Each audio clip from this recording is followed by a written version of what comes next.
Imagine a hero shooter where the hero never showed. Imagine a game with a player base that just refused to grow. A 5v5 hero shooter with gameplay that's just okay, and characters that remind me of Tupperware and white bread. No, I'm not talking about Overwatch. Please stop bringing up Overwatch.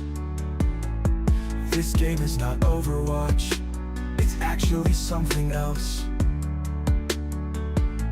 Imagine a game with a story that no one watches. A game that costs $40 that Sony totally botches. It has all my favorite characters, like Lemmy, Dawn, and Craig. At least, I think that's what their names are. I never bothered to check. Concord like the grave, your legacy is safe as a game that no one played, and a price that no one paid. Boop-a-doop-ba, keep-a-doop-da, scoop-a-boop-ba, beep-beep-beep-beep-beep, phlegm. Concord was about as good as accidentally peeing on your own leg. Concord, we're here to lay you to rest. We know you tried your best. You copied so much cool stuff just to turn out lame in the end. I'll never forget my favorite moments, like when Hot Sauce Guy jumped. Well. When he jumped, that was really cool. A rat just ran by on my desk, and even the rat didn't want to play Concord, even though I blessed him with the chance. The $40 he could afford, but the rat just stared on in a trance. Rat, rat, rat, rat. Concord's dead. Rat, rat, rat, rat. Concord's dead. The Costco guys made more money than you. They were just on Jimmy Fallon too. Imagine Lennox being on Jimmy Fallon, because I literally can't. The rat on my desk is eating all my Cheerios and grapes, and also Concord is dead. Concord like the grave, your legacy is safe as a game that no one played, and a price that no one paid. Rat-a-ta-ta-beep-a-da, boop.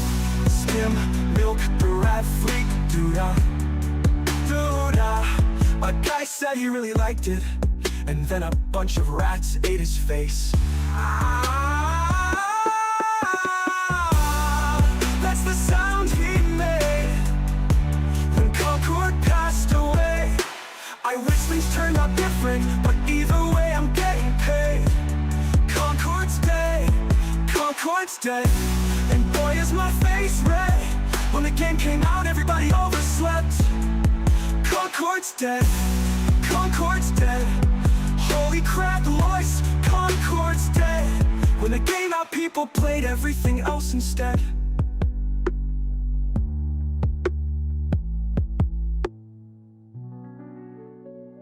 Good morning, everybody. How we doing? We feeling good? Feeling alive on this beautiful Wednesday podcast today? I'm waiting to get confirmation from Jor. It's always tough because we live in different parts of the world, different sides of the planet, technically. So it's always tricky to coordinate, and also because Jor is a busy boy. Jor does a lot, you know, does a lot. Let's see. Yeah, that's what I was looking for.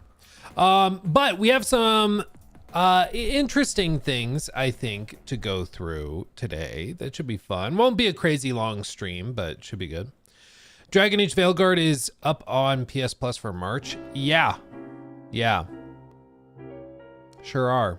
So if you've been waiting to play that game for free now, or I guess bundled, included, whatever, you can do that now.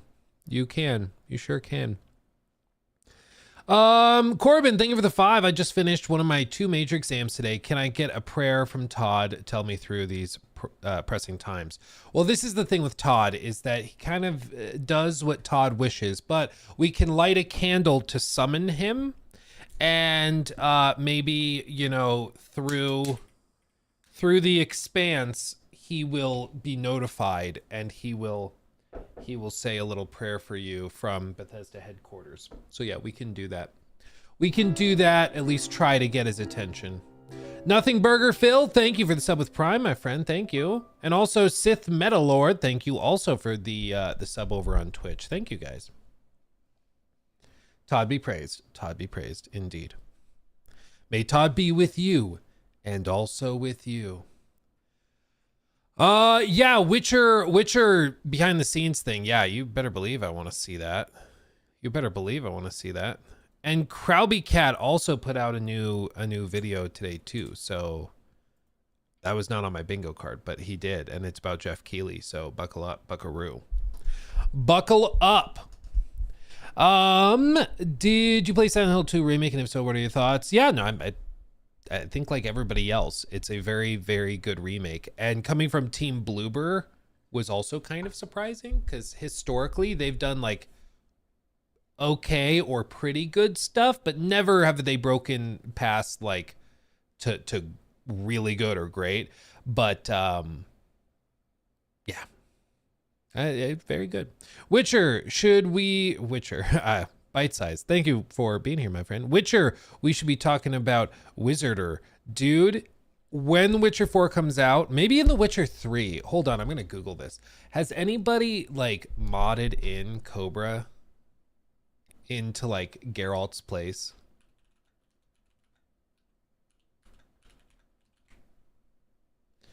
I highly doubt it, but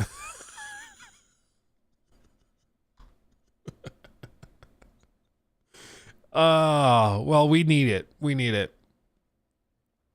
The gothic bad boy himself is hungry and on too many duster cans. Add in a couple hits from Warlord's crack-ass pipe and he's ready to strike all the no-life trolls. Hold on, I'm scared to unhide it. Oh, no, it's okay. It's okay. Cobra owns your sad, pathetic lives and sickos. Don't be his next food hack. That's what's up, tubes. That's pretty good. That's pretty good. I think we should mod in Cobra as the Witcher, but he's the Wizarder. And I think that would be tremendous. Somebody get on it. Somebody get on it. I've seen Cobra in Sims and WWE games, nothing else. Yeah, fair enough. I mean, let's be real. It's a lot of effort to put a very obscure internet personality into a video game for like 15 people to laugh at. I grant you, but still. G Mendez Asman reacted to one of your videos. You finally made it. Yeah, dude, he's reacted to a handful of my videos recently. I think it was the Avowed review most recently, and then the AC Shadows thing. But he's reacted to other things before that too. So yeah, he's seen a bunch of our stuff. Who is Cobra? You mean the gothic bad boy king of Casper, Wyoming? That guy? King Cobra JFS. It's this guy. Yeah, this guy. He's actually doing surprisingly well with SEO. He actually shows up in search results. You search for like DSP or other lolcows, and it's all the clips channels and stuff. But he actually shows up on searches for his own stuff, which is kind of remarkable. Dude, I didn't know Warlord was back. Who knew? That's crazy. Yeah. Oh, the fall off is crazy, dude. Don't huff duster cans, everybody. Just don't, please. It turns your brain to jelly and you'll turn out like him. Just don't. Yeah, is YouTube SEO that complicated? It doesn't have to be. Like, a lot of people think that you just shove in 15 different hashtags and you buy $50 a month access to whatever SEO optimizing AI app. It's all nonsense. Like, all you really have to do at the end of the day to be successful on YouTube is make videos that people want to watch. That's really all it is. If they want to watch it, they will look up your name. If they want to watch it, they'll see, oh, what's Luke up to today? And they'll Google your name or they'll look it up on YouTube, and then they'll pull up your channel and see what's up. You really don't have to brute force it that much.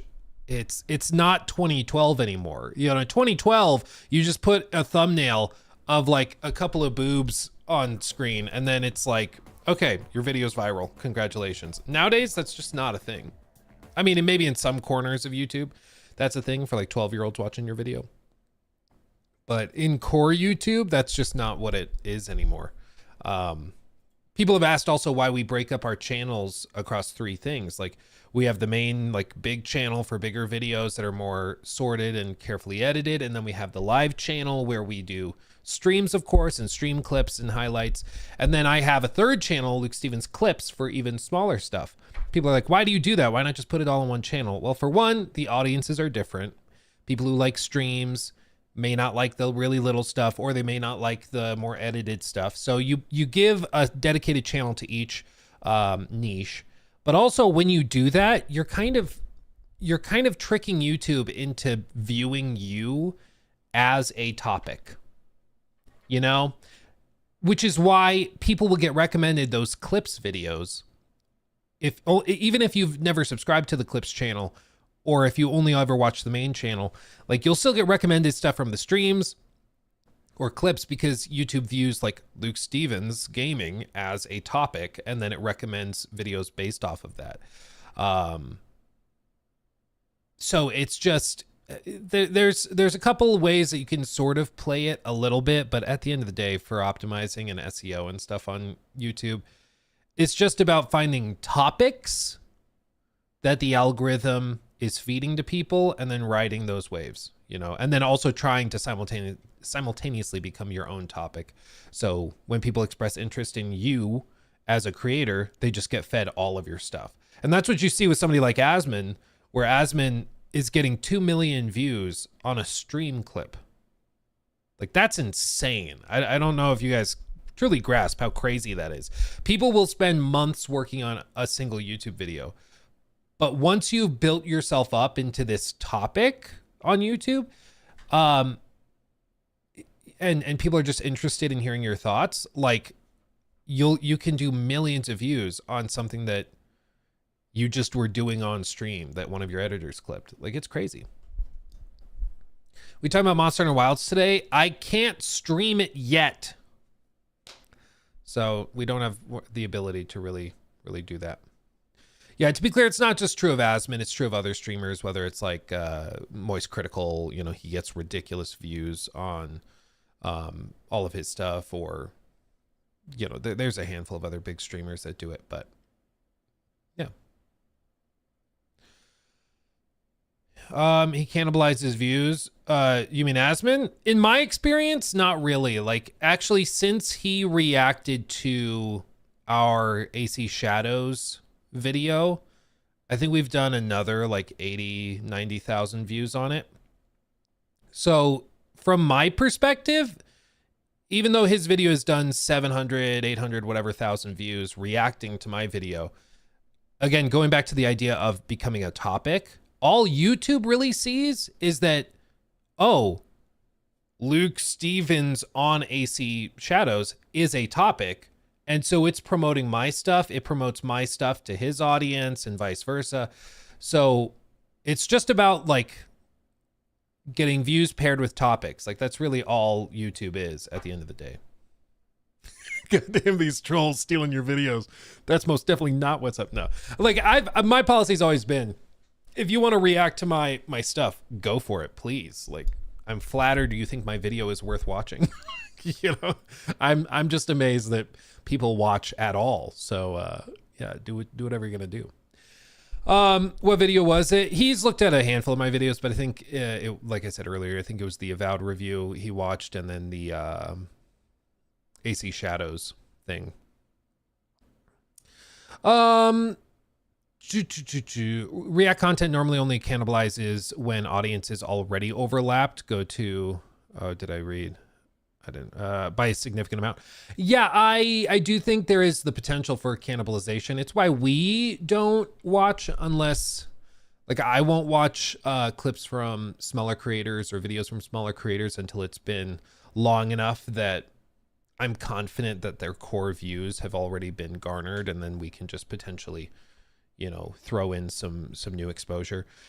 But once you get to be a big enough channel, like my perspective is, if you want to watch Asmin watching my video more than you just want to watch my video, I probably did something, or I could be doing something better. Like, I don't think creators should apologize for having audiences. And if an audience wants to just see your thoughts on something instead of just seeing that something, I think that says more about the something they're watching.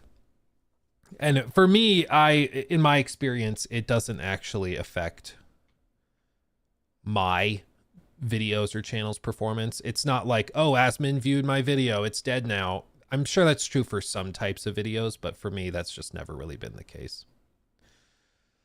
My videos glow with style. Thank God. Dude, that AI thing is unbelievable. They glow with style. Wow. Explosions and bright colors. It's just so stupid. Yeah, if you guys missed that, we looked at Kwebbelkop's AI video thing. He has an AI model of himself reacting to things. So the AI generates the script for his reaction. And it's the most generic, like computerized, wow, bright colors, car driving towards wall. Like, it's so stupid. It's so bad. Oh my God. Oh, whenever I need a good chuckle, I just watch that. And then like, I remember, he thinks this is like really profound art. And it's just like, wow, glows with style. What an insane. His Instagram account is just brain rot now. Dude, I don't know what happened with Kwebbel. I don't know if it was a mental breakdown, if he just has more money than God and he's bored. It's probably a little bit of everything, but like, dude's just on another planet right now. I don't know what he's thinking. Oh, there's those glasses. I was wondering where those went. You know, when you're just so used to not putting things away where they go, that when you finally look where you were supposed to put it and you find it, you're like, oh, good job, me of the past, putting it away where it's supposed to go. It's a pleasant surprise, you know? Let's see. Oh man. Let's see, where was I?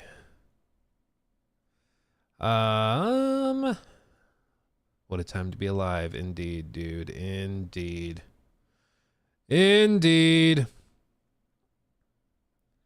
Let's see. Kieran Madness, thank you for the 5 for liking a lot of pirate stuff. I'm surprised you haven't talked about the Yakuza game, just not your type of game. No, I did. We did a video on the big main channel. How do I turn off memory management on this browser?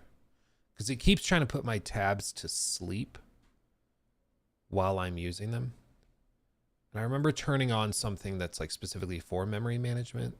Let's see, I'll mess with it. But yeah, no, I've checked it out. I've played it.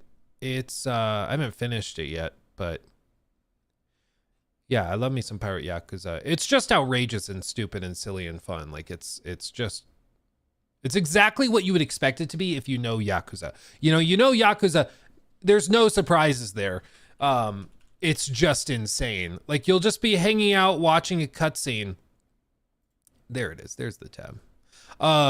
And all of a sudden all the characters break into a musical number and start like singing as if they're in a Broadway musical. And it's just like, what the hell is happening? But that's Yakuza. I mean, that's what those games are. They're just insane, and it's a good time. Yeah, for me, I really want like the KCD2 treatment, but in the pirate setting. I want like grounded, realistic, gritty pirates in the golden age of piracy. But you know, I understand that that's maybe unrealistic to expect that, but I think it would be successful. I really do. I think somebody just needs to do it. That's my thing. Would you consider doing a Monster Hunter Wild stream? Absolutely, I would love to, frankly. Monster Hunter stuff doesn't typically do great on my channels and stuff for whatever reason. but I'd be down to. My question for you, though, just transparently, would you watch late game monster hunts, or would you rather I go back to the beginning and like put on starter gear and play that way, or just make a new character entirely? Because I'm so deep in the game. Most of the things I've been doing for the last 15, 20 hours of gameplay, I was not allowed to describe in the review because it was like late game stuff. So they specifically were like, you can't talk about this, you can't talk about this, because this is a big surprise that this is here and that this monster's here. You can't say anything. So I was like, okay. How long is the game? The thing, Cohen, stop, is Monster Hunter is kind of like a painting. You never finish it. You just walk away. That's Monster Hunter. The credits will roll with Monster Hunter in the first like 10, 15 hours. I mean, you'll get the actual credits rolling and you're going to be like, what happened here? But that's not the ending. That's like the end of the initial tutorial. And then you go into some later stuff, and there's still a bunch of new quests and all sorts of stuff.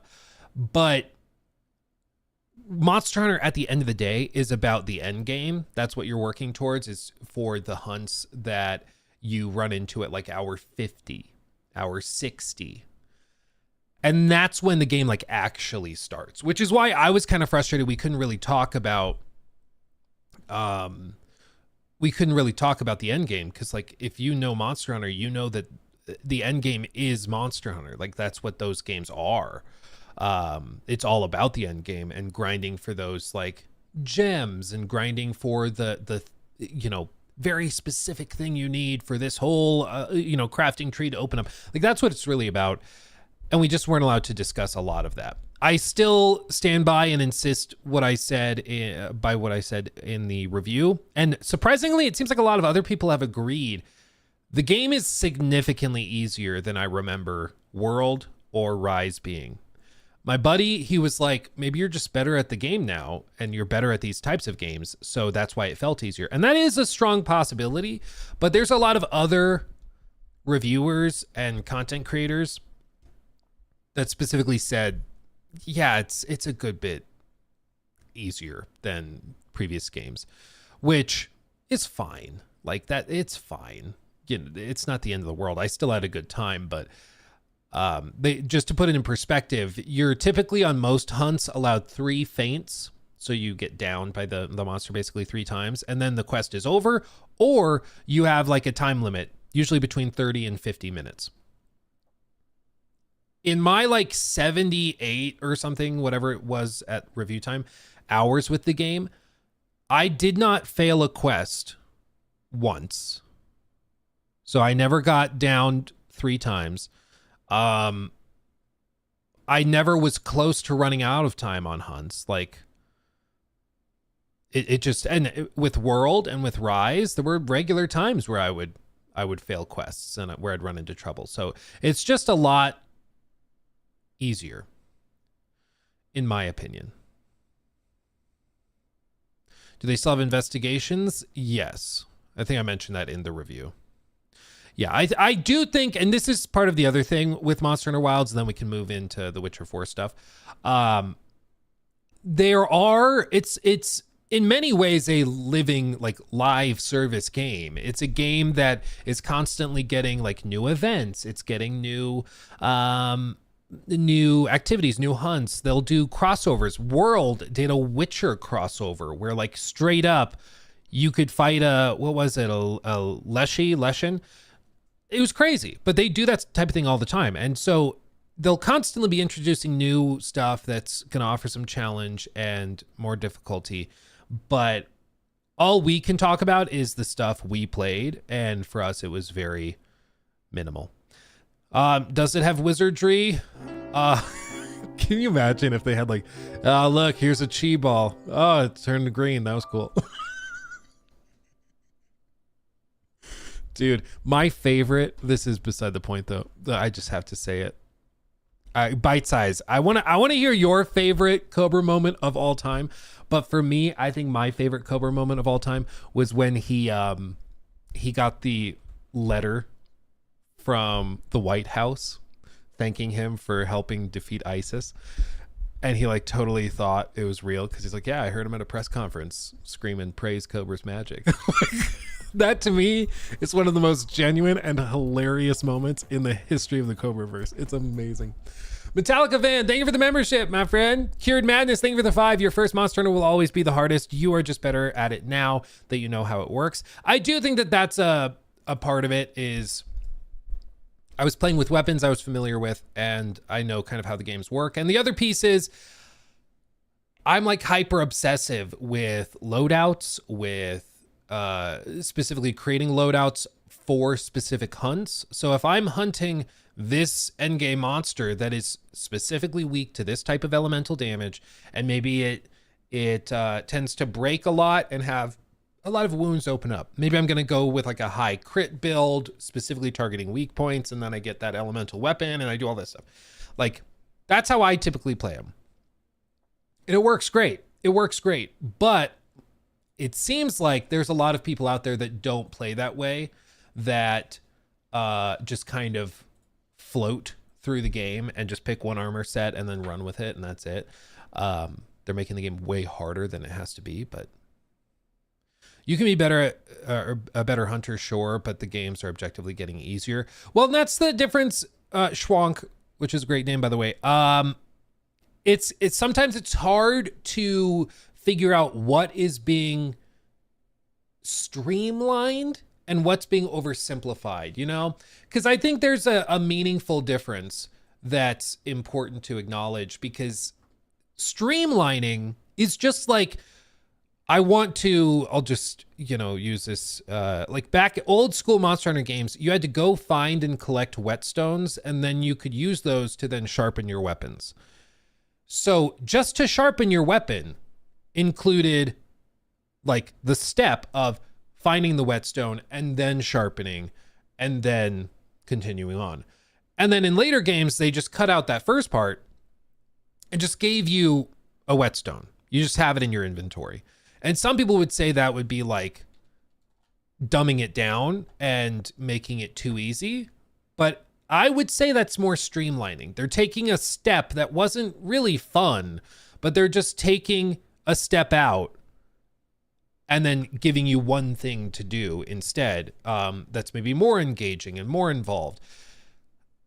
And so I just think that there's some things they've done with Wilds and then, going to Rise and World and all those just progressively over the years where they've streamlined a lot of stuff. But sometimes I think it can go too far. And I think the games can start to get too streamlined and they start removing too many little hiccups and headaches. Like for one, I don't know if they adjusted drop rates or things or what the deal is. I'll have to wait till people on Reddit do the math, but I remember grinding for armors, and like, for whatever reason, I really wanted an Odageron armor set in Worlds, Monster Hunter World. And so I grinded for that thing for what felt like 15 hours because I needed like a certain number of plates, Odageron plates, and I just could not get them to drop for me. And so I just had to keep grinding. Keep grinding. It was crazy. In Wilds, I didn't have to do that like at all. I just didn't. Like, I always had plenty of materials for the monsters I had hunted. And so it could just be that the drop rates are different. Maybe I'm just super lucky. I don't know. But it was noticeable enough for me that I was like, I don't remember this feeling this way. But who knows? Wilds feels too clunky for me after Rise, I'm assuming, through the air. You get the hang of it, because I'll agree, when I first tried the beta demo, whatever, of Wilds, I was like, ooh, especially with the secret mounted, like auto running. I really didn't like the control scheme. I was like, I don't know about this, but you do get the hang of it. It just takes some time. You do get the hang of it. Okay. You used to have to take harvesting tools and there were different levels of tools. Yeah. I mean, even now it feels like maybe the game could benefit from some of that, because transparently, like this is one of the other like min-maxy things I do is I have different loadouts for if I'm going to collect like plant life or go and try to grind out certain minerals and stuff.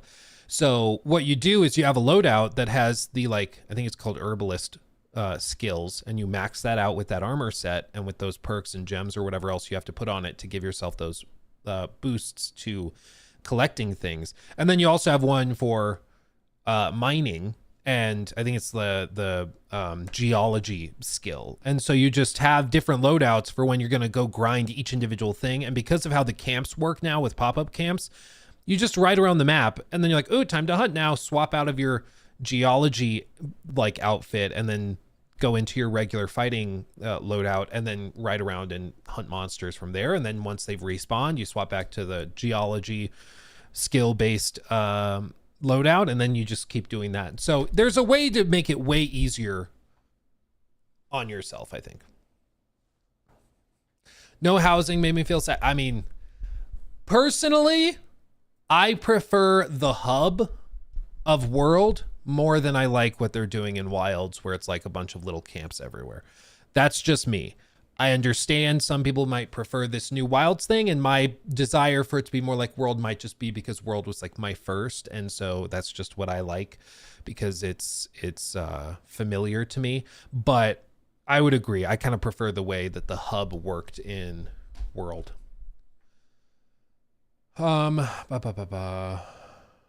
Once I needed to build a trinket or something, and I had to leave Iceborne to go grind low rank Juritotus to get a 5% drop. Fastest kill was 3 minutes.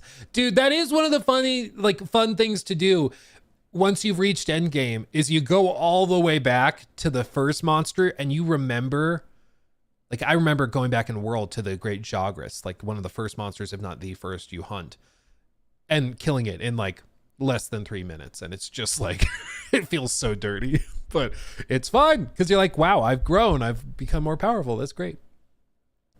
Where's my other keyboard? It's right there.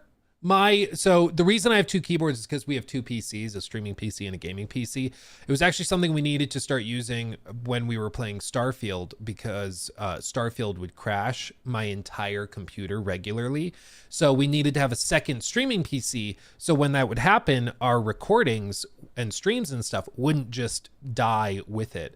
So we have a separate streaming PC and gaming PC, but that mandates two keyboards. However, there's an app called Synergy, which is awesome, that lets you swap between computers with one keyboard and mouse.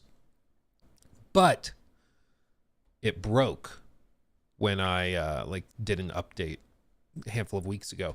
But they just updated it last night and now it's working again. So here we are. Yeah. Promote Synergy. Yeah, dude, it's awesome. I don't know how many people out there have two like computers, but if you need two computers, I'll tell you what, this Synergy app is awesome. Synergy, you can look it up. Do recommend it. Okay. I have a KVM switch, but I'll have to try Synergy. Yeah, I mean, especially if you have two computers that are going into like a network switch. Super easy. You just tell both computers what the other one's IP address is, and then you can just swap. I have it mounted to a whatever macro on my keyboard, and so I just press the button, it swaps. Press this button, it swaps back to this computer. It's awesome. Only downside is if you want to control this computer with a keyboard, you have to turn on both computers. But because it's software based, like the computer has to be on, the host computer has to be on. Does it work with Mac and Windows? Yes. Yes, it does. Yeah. Okay. Why not just get a Switch and make the streaming PC the main PC? I do that for my remote work setup. Get a Switch, make the streaming PC the main. Well, what I did is I made the gaming PC that's in front of me the main, because then I don't have to turn on the streaming PC to use this. I can just play with the gaming PC without turning on the streaming PC. If the streaming PC with Synergy were the host, it would have to be turned on to use this keyboard with the gaming PC. but I'm not sure if that's what you're referring to. Yeah. Anyway, let me catch up on these real quick. Just a moment. Brandon, thank you for the 5. How do you feel about the Gothic remake? Also, did you play the original Fables or going into the new one as a new player? I mean, it's been ages, but like Fable 3 was, I don't remember who introduced me to it, but it was, I think, early high school.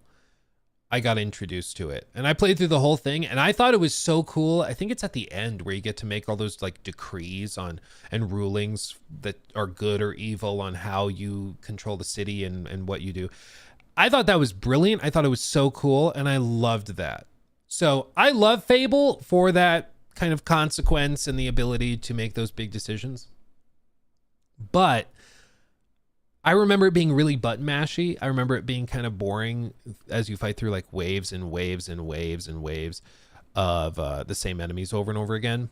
But we tended to have a higher tolerance for that type of thing back in the day. So I'm not new to Fable, but yeah, Fable 3 is the one that I think it holds a special place in my heart because I remember just thinking it was so freaking cool when you got to make those like decrees.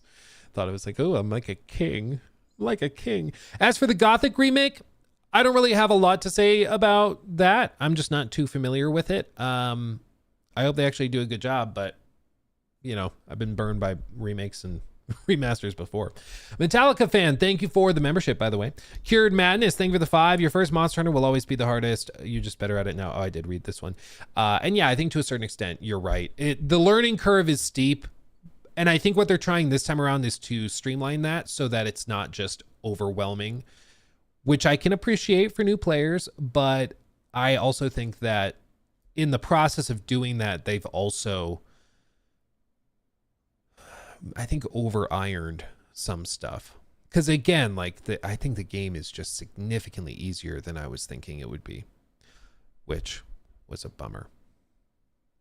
Luke likes being a king. Where was he when Queen Elizabeth died? That's a great question, and I will never say on advice of my lawyer. Let's see. Real Serious, thank you for that super chat. Isn't it ironic that Warner Brothers hyped up Wonder Woman with Suicide Squad and shit on the other heroes, and then that leads into the cancellation right now? Dug their grave. So one of the stories of the Wonder Woman game has been that the executives within Warner Brothers were indecisive, but they also simultaneously micromanaged everything, which, I hear you, doesn't make sense, because it doesn't. But that's how they would do it. They would literally tell, like Monolith, we have to approve your game's new direction. And they say, okay, we want to do this, this, and this. We want to have sort of a dynamic nemesis system, but it's directly tied to the story. So the story itself changes based on your actions and remembers actions you took, kind of like an RPG on steroids. And Warner Brothers were like, okay, but that doesn't have one of our big IP in it. So no. Monolith's like, oh, okay. Well, interesting. Well, let's shake it up then. Let's try to do something else. And they pitched a bunch of different ideas. But this is in like the 2020, 2021 era, middle of COVID. And this Haddad guy who is heading up the games division at Warner Brothers, he just like wouldn't respond to emails. There's reporting that he was just like totally disconnected. It would take teams weeks to hear back from him and his executive team. Just like totally disconnected. I don't know if he was just mentally checked out. I don't know if he was just on vacation the whole time, just cashing the paycheck. I have no idea, but apparently he just didn't really do anything. And so they could never get anything greenlit until finally they're like, okay, we'll do the Wonder Woman game. And they try that. It's a disaster. It doesn't work. And as I pointed out in my video that I put up last night, and I've talked about it on stream before, Warner Brothers came out and disclosed in late 2023, it was like November 16th of 2023, they came out and said, we are not doing a live service with Wonder Woman. This is a single player, third person adventure game featuring the Nemesis system. It's going to be great. And then we find out from Jason Schreier like 3 weeks ago that actually the game was rebooted fully in early 2024, just a couple of months later. And it was rebooted with a new game director. And in the middle of all of this, Warner Brothers is telling investors, we're going to push for live service on all of our biggest IP. All of our big IP are going to be turned into these living, breathing games we can monetize for years and years and years. So I think there's a really good chance that this was rebooted into a more live servicey game. Suicide Squad launched right after that, was a total disaster, lost them $200 million. And they just realized after working on it for a year that this was going nowhere. And whoever is making the decisions now after Haddad left is like, this doesn't work. It's not going to turn out. And so they shut it all down. So whenever anybody like this is the thing that I've said before, great games don't typically get canceled. There are some occasions where games that look like they had a lot of potential get canceled because of budgetary restrictions or because of outside factors. For example,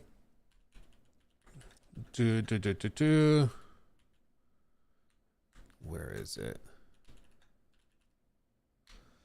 Let me see if I can find it. Yeah, we did a video on this. Video did not do well, but we did a video on this. They had an entire Pirates of the Caribbean game that was like basically done and just didn't go anywhere. Here it is. Like the game was done and they just canned it because they weren't like sure it would turn a profit. They didn't think it was worth the trouble. So they just canned it, even though the game was basically done. And now it's like lost media. They took it to shows. Armada of the Damned. They took it to like E3. Unreleased Pirates of the Caribbean game. Like, look at this. They took it to E3. They were showcasing it. They were doing all this.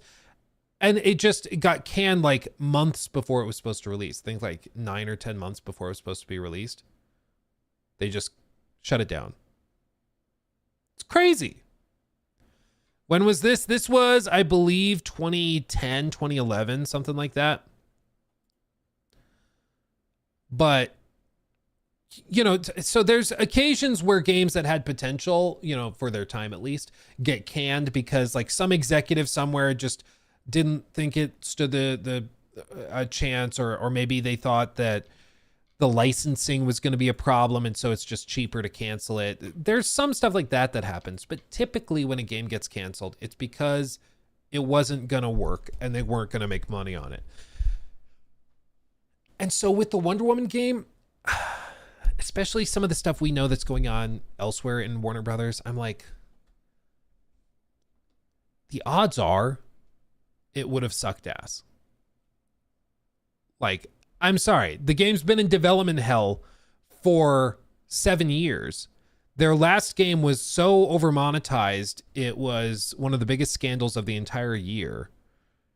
A lot of the core dev team left to go to other studios in 2021. Like, I think the Wonder Woman game would have been hot donkey ass. Probably.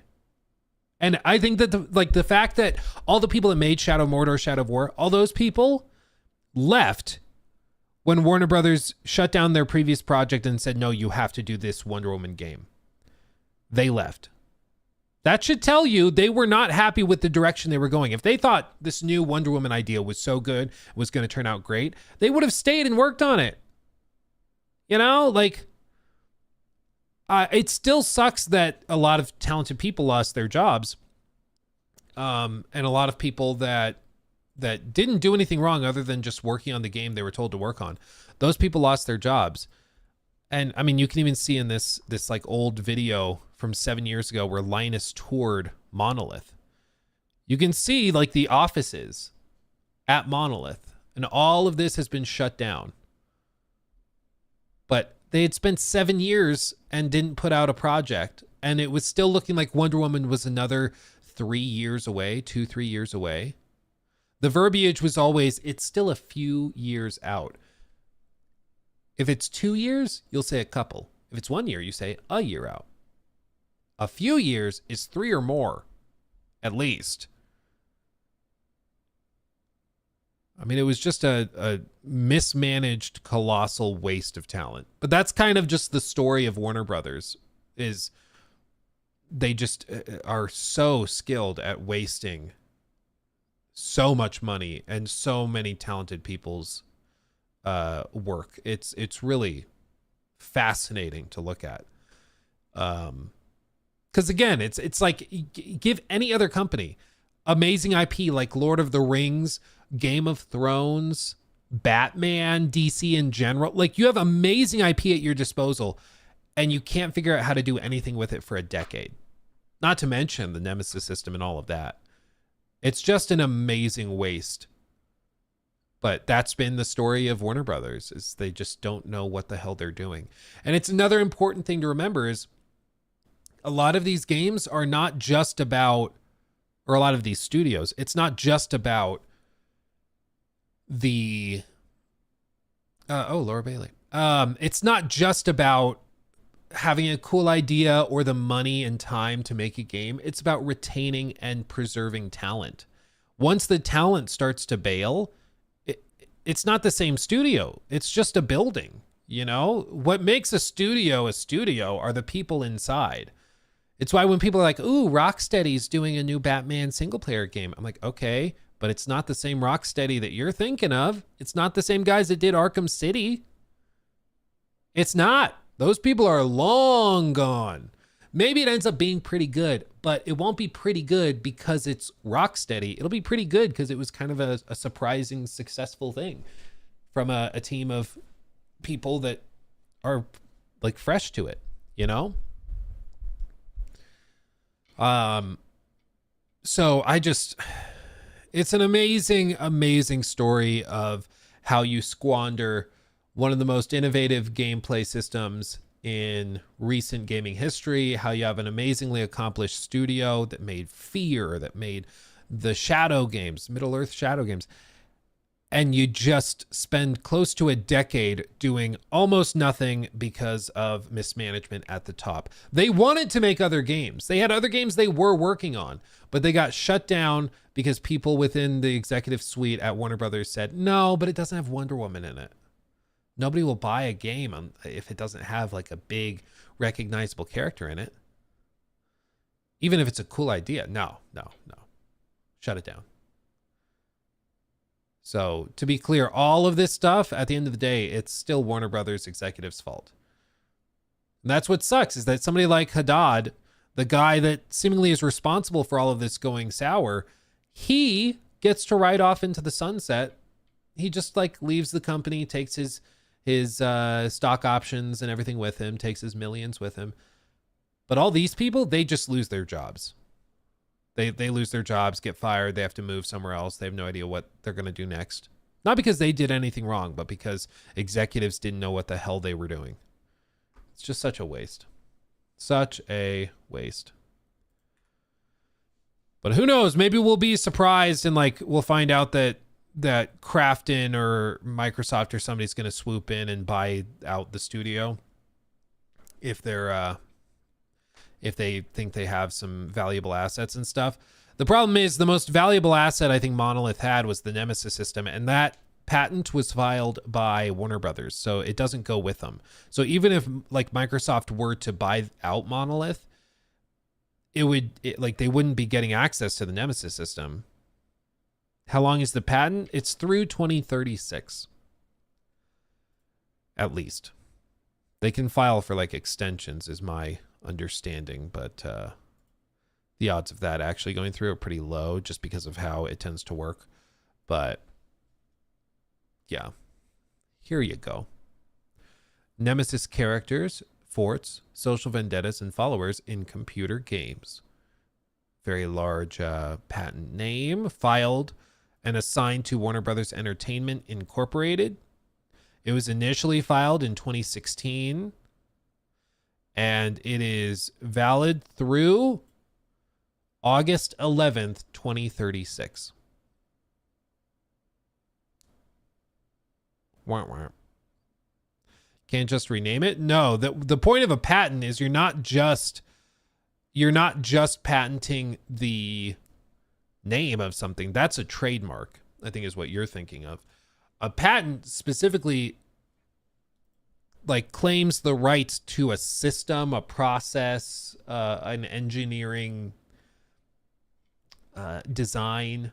You know, like what they're patenting here is how the Nemesis system works, how the math works, how it calculates it. Faction manager, it goes to the extract faction event from combat record. Faction member goes to here. Time passes, player death, then this event triggers. And so they're patenting the system itself. They're not patenting the name. That's not really a thing. A trademark would just be the Nemesis system. Now you can't call it the Nemesis system, but a patent is claiming the rights to that process, to that design. And that's why, like, through 2036, nobody else can do anything like this. Yeah. So, yeah, the idea of patenting a gameplay system, I think, is so asinine and stupid. It's just freaking dumb as hell, but they're allowed to do it. They're allowed to do it. Okay. Should we look at Witcher stuff real quick? Why even allow it? I mean, you're allowed to patent certain software, like program things or processes that you've designed. You're allowed to patent all sorts of stuff. Like, there's patents for like Ethernet cables. Like the head on an Ethernet cable is patented, and so the guy that's doing that is making bajillions of dollars because every time an Ethernet cable is made, he gets a little piece of it, basically.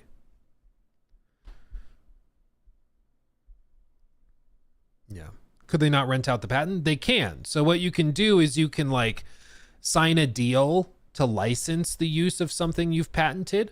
That happens a lot. There's lawsuits constantly between like Apple and Samsung and vice versa, where, oh, this company alleges that this company used a trade secret or a patent that they had. And so there's lawsuits all the time with this. But often what happens is they just sign a deal to be like, okay, we'll settle with you $100 million and we're allowed to keep using the stuff that you had patented. That's just kind of how it tends to work. But the whole reason that Warner Brothers patented it is because they don't want people using it. They don't want other studios making a Nemesis system game, because then that devalues the worth of theirs in their mind.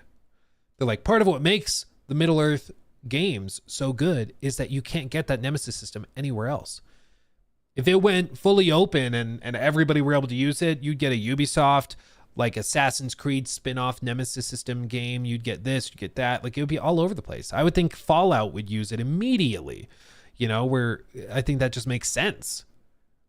So yeah, they could technically license it out, but I don't think there's any possibility they would ever do that. Doesn't patent law end after so long? People can use your designs after. Does that only apply to physical objects? No, it does. The patent expires in 2036. It's different for different things. So certain like engineering patents can have different lengths of time versus media-based patents or software-based patents. There's all sorts of different tiers and grades of them. My uncle, his like best friend from college, was a patent attorney. Like, all he would do was file patents for companies. And one time at like a Halloween party or something, he explained it for like 45 minutes. I will be honest, it's well above my pay grade, but yeah, there's all sorts of different tiers of it.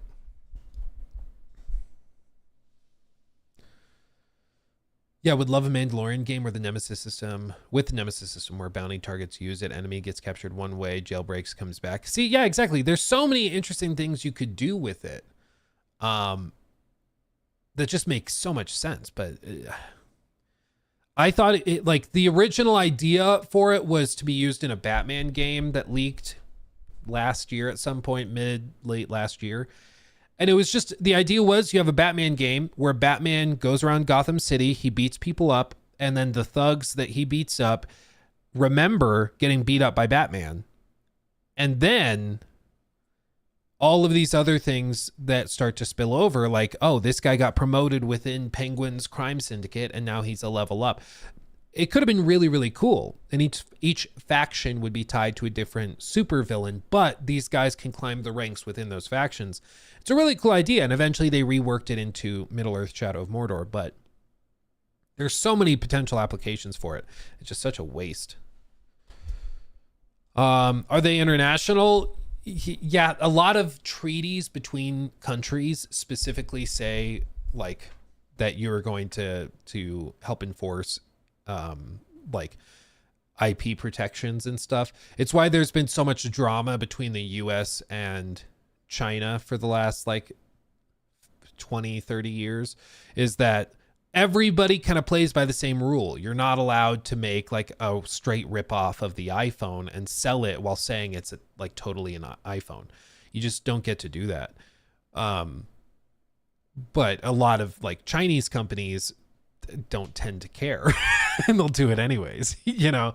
So I think that there's a certain extent to which that is true with most countries. The problem is if you want to do that with a video game, like say some Chinese company wants to use the Nemesis system, they do that and then they try to sell it on Steam. Steam is a country or a company that tends to abide by laws and certain legal standards within the US and EU certainly, and all these other countries. And so they probably wouldn't sell that game, nor would any other platform. And, you know, it would very quickly get to the point where it would probably be banned. And at that point, it doesn't really make a lot of sense. Yeah. Yeah, Scoob, it's valid through 2036, so it's not going anywhere. I see a lot of people on like X and all over social media kind of hoping beyond hope that maybe now it's released and we'll get other Nemesis system games. But nope, not how that works. You can look up the patent yourself. I can even link it in the chats if you guys want to look at it yourself. There you go. But yeah, I mean, you can look it up yourself, but the key takeaway is that it's assigned to Warner Brothers Entertainment Incorporated. It's not assigned to Monolith. And even if it were assigned to Monolith, you better believe before they shut them down, corporate would acquire all of the patents, all of the legal rights and everything that Monolith held. So there's just no way that they would ever just, oops, we forgot about that. No. Could they license it? Yeah, but they don't want to. Like, the whole reason they patented it was to not let other people use it. And games are already so expensive to make. The last thing that a company needs is to then pay royalties because they used a gameplay system. Like, every executive on the planet is going to be like, no, just come up with your own unique idea for a video game. We're not paying Warner Brothers to use one of their gameplay systems. No. Like, I just don't think any executive would go for that. Games are already too expensive. But let's see. Let me catch up on this real quick. Michael, thank you for the membership. Blake, thank you for the 5. Did you see Veilguard is part of free games on PS Plus? That was extremely quick. PS, Warner Brothers should just lease out their IPs at this point. They've talked about doing that. Yeah, they've talked about doing it. I think what they're going to try to do is they're going to try to double down on the biggest stuff like Harry Potter and Game of Thrones. They're already doing that one Game of Thrones game. So they're going to try to double down on all of it. And if that isn't going well, or if like Hogwarts Legacy 2 is not a major success, then they'll probably look at licensing it out. The problem is none of these big studios want to license or do licensed games anymore. Like, it's too expensive. Ubisoft tried doing a licensed Star Wars game and Avatar game, and it ended up being a bit of a disaster because even if the games did well in terms of sales, They would have to do ridiculous numbers to turn a profit because Disney's taking 30% of every copy. It just doesn't make sense. It just doesn't make sense. So at some point, they're just like, we'll just come up with our own IP. We'll do it that way because we just can't afford to lose that much money on every copy. And they didn't do anything. You know, they just gave us the name and the characters in the world. It just doesn't make sense anymore. So maybe if they become really desperate and they only ask for like 5%, then you could get like a CDPR or somebody to do it. But that's the other piece, is that for a lot of these companies, they don't want to deal with the headaches of going back and forth with the creative types at the licensing company. They just want to make the game. And that was the thing where, like, I remember going to the Avatar Frontiers of Pandora preview thing, and they had a bunch of executive producers that worked on the Avatar movies there doing this like panel interview thing. Where we could ask questions and stuff. And they were describing how cool it was that the studio, Massive Entertainment, would go to Lightstorm or whatever James Cameron's company is. They'd go to them and say, hey, we want to add this type of enemy into the game. And they were describing how cool it was that then me and Jim Cameron, we would all sit around, we'd talk about the ideas, and, you know, we'd go back and forth over a few weeks and then finally settle on something we were happy with. And they're describing it as this cool collaborative thing, but when you stop and you think, it's like, wait, you're trying to make a video game. You want to just add something into the game real quick. You're like, hey, we need a class of enemy that has flamethrowers or something. And you can't do that unless you wait weeks to go back and forth. Starts to make sense how the game could take so freaking long, how the game could be so like stagnant by the time it actually launches. Because they decided to do something 4 years ago, and it took so long to get it done that now when they revisit it, they go back to them and like, hey, we need to change this because this type of mission design or this type of enemy is kind of like, it's not that popular now. People are going to hate it. So let's cut that and do something else. It's like, okay, well, we'll talk about it. Maybe we circle back next month. It's like, no, we can't do that. You can do that in a movie when you plan everything ahead of time and then you make the movie, you put it out there and you know, you filmed it once through and that's that. But for video games, it's so iterative. It's so involved. You just can't do it that way. You know, it just doesn't work. So I can still program it and wait for the approval. No, I mean, if they like shut it down, you just wasted weeks of work. Like that's the problem, is they wanted to put in like a certain archetype of enemy for the player to fight. And it had to go through waves of concept art approvals. And then it had to go through waves of like gameplay testing, because then the Lightstorm guys had to give the thumbs up on how it played. And then it got implemented, and then they had to double check the implementation to see if it made sense that that type of enemy would be in that type of facility within the world of Avatar. And again, it sounds good on paper to be that involved, but then you start to realize, actually, that sounds like a nightmare to try and make a game that way. That just sounds like a nightmare. And that's kind of what it turned into.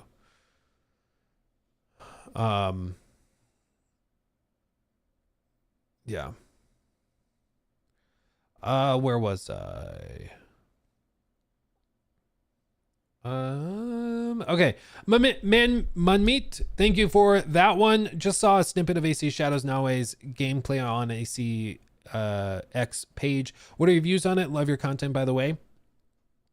I mean, I think they're polishing it up. It's just that game, I think, is going to come down to a lot of the outside stuff. It's going to come down to side content. It's going to come down to quest design, things like that. And we just haven't seen a lot of that. So I have my hopes high. I'm optimistic, but we'll see. The old saying is keep your expectations low and you'll never be disappointed, right? Red, thank you for that one. Have you been looking at Jump Ship anything? Jump Ship anything? What is that?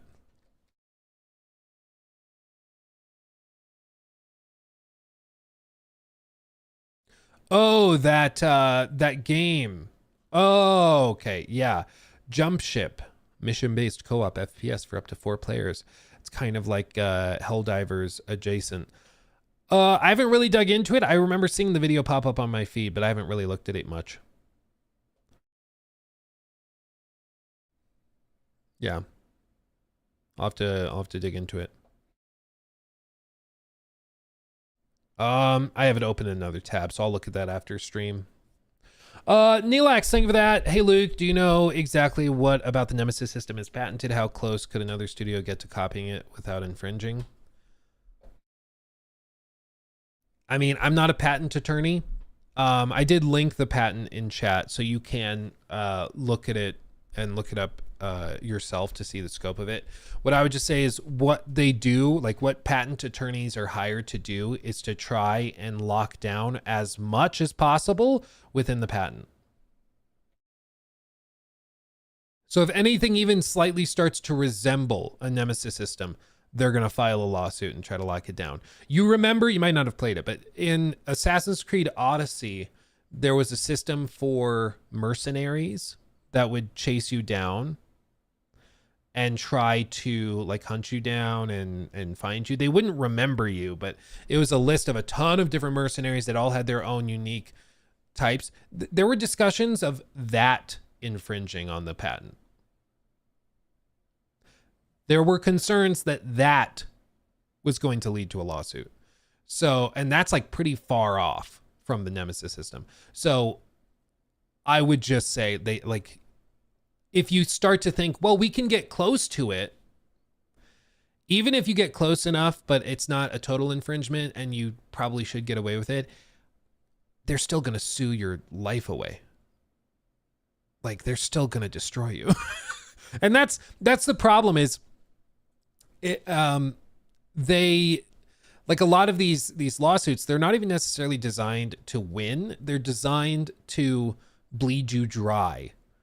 And therefore it's not worth bothering anymore. Like, it's just not worth the trouble. You know? And that's the bummer about it, is if you're just somebody trying to make a cool game, but then you're like, oh, I'm going to get sued. It's the same thing with like those old stories from the mid 2000s of how if anybody talked about Scientology, they'd get a lawsuit filed against them. The lawsuit would eventually be tossed out of court. But if you're a normal human being, you don't have hundreds of thousands of dollars to pay an attorney to go to court and get something dismissed. You don't. That one lawsuit could destroy your life savings, you know? But it was the threat of them doing that, because they had the money to just burn on that stuff, that it scared people away from talking about it. And so you just had everybody scared to mention Scientology because they were afraid of a lawsuit. Because they, even if they would win the lawsuit, it would still be so expensive that they would still basically lose. And now we have teriology. Oh yes, teriology. Teriology. Nerdy Giant, thank you for the 5. So do you think Warner Brothers is going to play it safe with Hogwarts Legacy 2, make it look pretty, revamp some of the systems, but basically nothing major groundbreaking? No, I think they're going to push. I think they're going to push with that game. Whether it's just a full-on straight simple sequel or what, I'm not sure, but I think that they need that game to make billions, and it's going to be interesting to see how they do that. Because I don't know how they do that.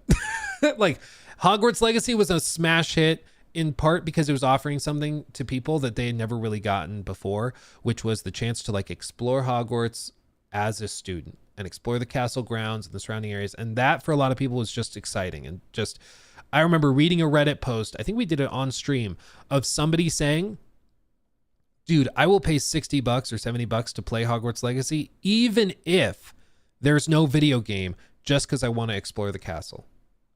And that was the mentality a lot of people had. They were like, I don't even care if the game sucks. I just want to explore the castle.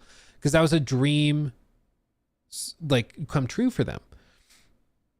How does the sequel recapture that, forgive the pun, magic? I don't know if it can.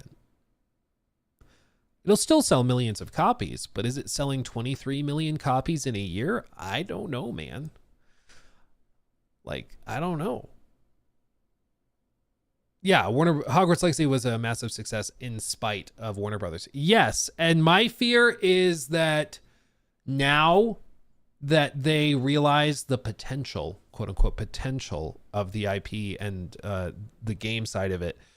My fear is that now they're going to get involved and they're going to destroy it. That's my fear.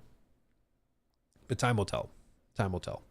Hopefully, Avalanche can just be like, no, look what we did. We know what we're doing. Let us do what we're doing. And they stand firm and they don't let them get their hands on it. Because if the executives get too involved, it's going to turn into an absolute disaster. But we'll see. If they want to recapture that awe, I'd say they have to explore other parts like the Ministry of Magic or Diagon Alley. Yeah, I think that's what they're going to do. I think that they're going to open it up, and it's not just going to be the castle grounds and outlying areas. They'll open it up, and you can also probably go to certain areas of London. I think that they'll do that. I think you're right, but and I also think that the production budget is going to be insane. They're going to pour so much freaking money into this thing. The job postings alone are crazy. They're hiring so many people. Like, it's crazy. I think they're based out of Utah too. So it's not a particularly expensive place to be to make games, but they're getting whatever budget they need is what they're getting. That's what they're doing. Okay. You ready? Let's talk about this. Finally. Sorry, we've been bouncing all over the place. New segment. Okay, fam. This is not something that was on my bucket list for today, my docket, as it were, but the Witcher 4 cinematic trailer that they dropped, like Game Awards, I think it was, back in December. It was beautiful. It was gorgeous. Loved it. Wish you were there. But we haven't really heard anything since then. And then out of nowhere, they just dropped on their official pages the cinematic reveal trailer behind the scenes. So it's a behind the scenes look at the making of that trailer, which is awesome. I love the behind the scenes stuff. I love seeing how these things are made. So we're going to watch it. Buckle up, buckaroo. Here we go. I'm excited to see how they went about making this. Let's see.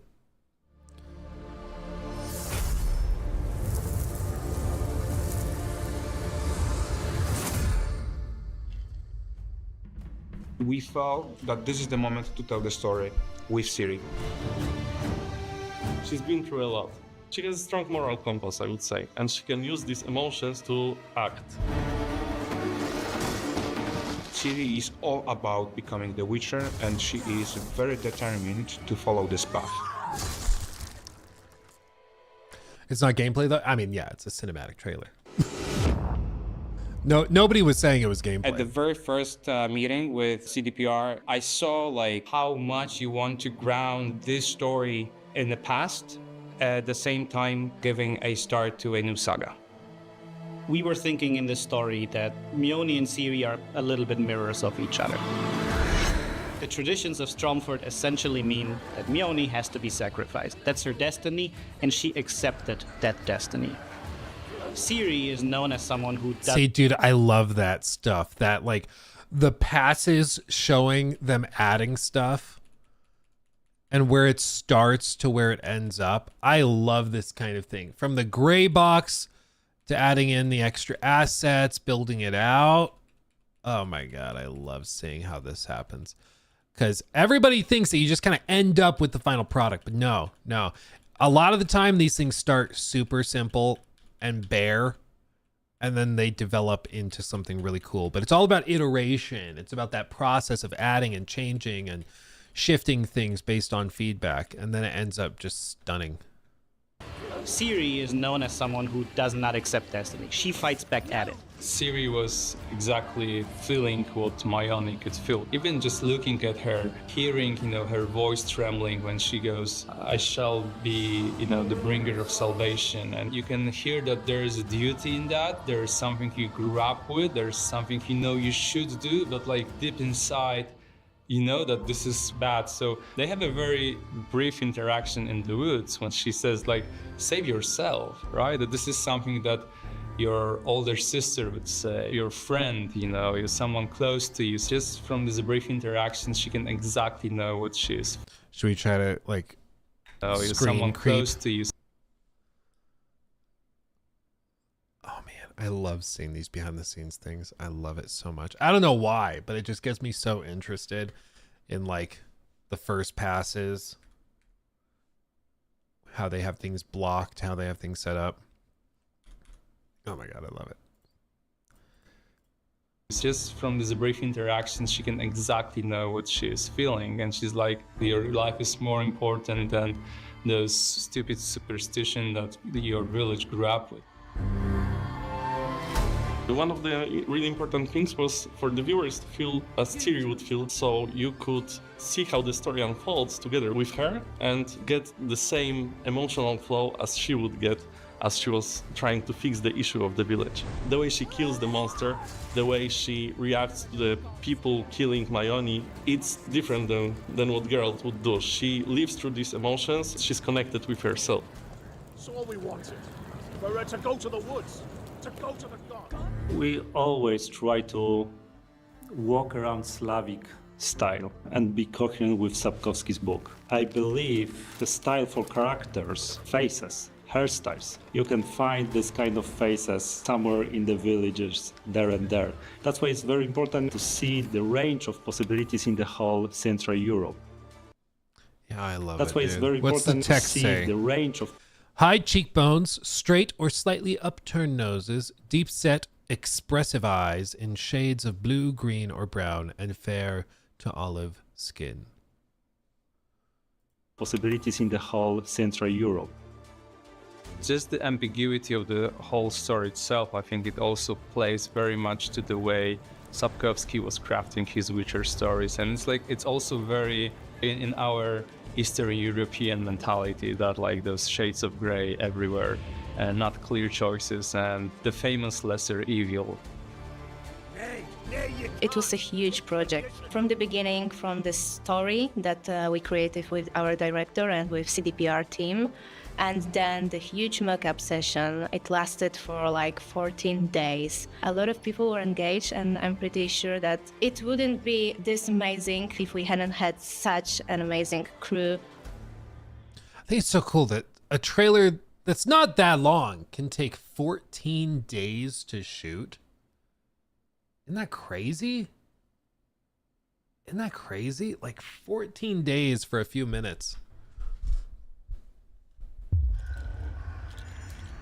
We want you as a viewer to get really into this world, to get close to these characters, to understand what they're going through, because this world is brutal, it's visceral, it's grounded, and we want you to feel it. The whole idea for the trailer was that we want to have natural looking camera, not artificial one, not CGI. That's why we decided to record all those virtual cameras on stage and then later use it.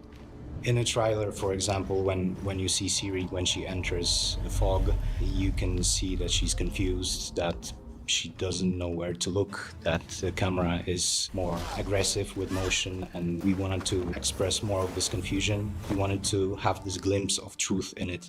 But also there are scenes when magic happens, and then we want to switch from those handheld cameras to more like creative one. The style completely changes, so we go with cranes now, we go with dollies. That was quite a lot of work to animate them properly and have this magical feeling to them. And they are no longer handheld, they are all created by the animators. There are this... Yeah, good luck to the cameraman holding that angle, like swinging around arms and stuff. Dude, the motion, like the camera shake, it's often something that when done properly, you don't really notice, you know? It's just like, oh, I'm immersed. I feel like I'm actually there.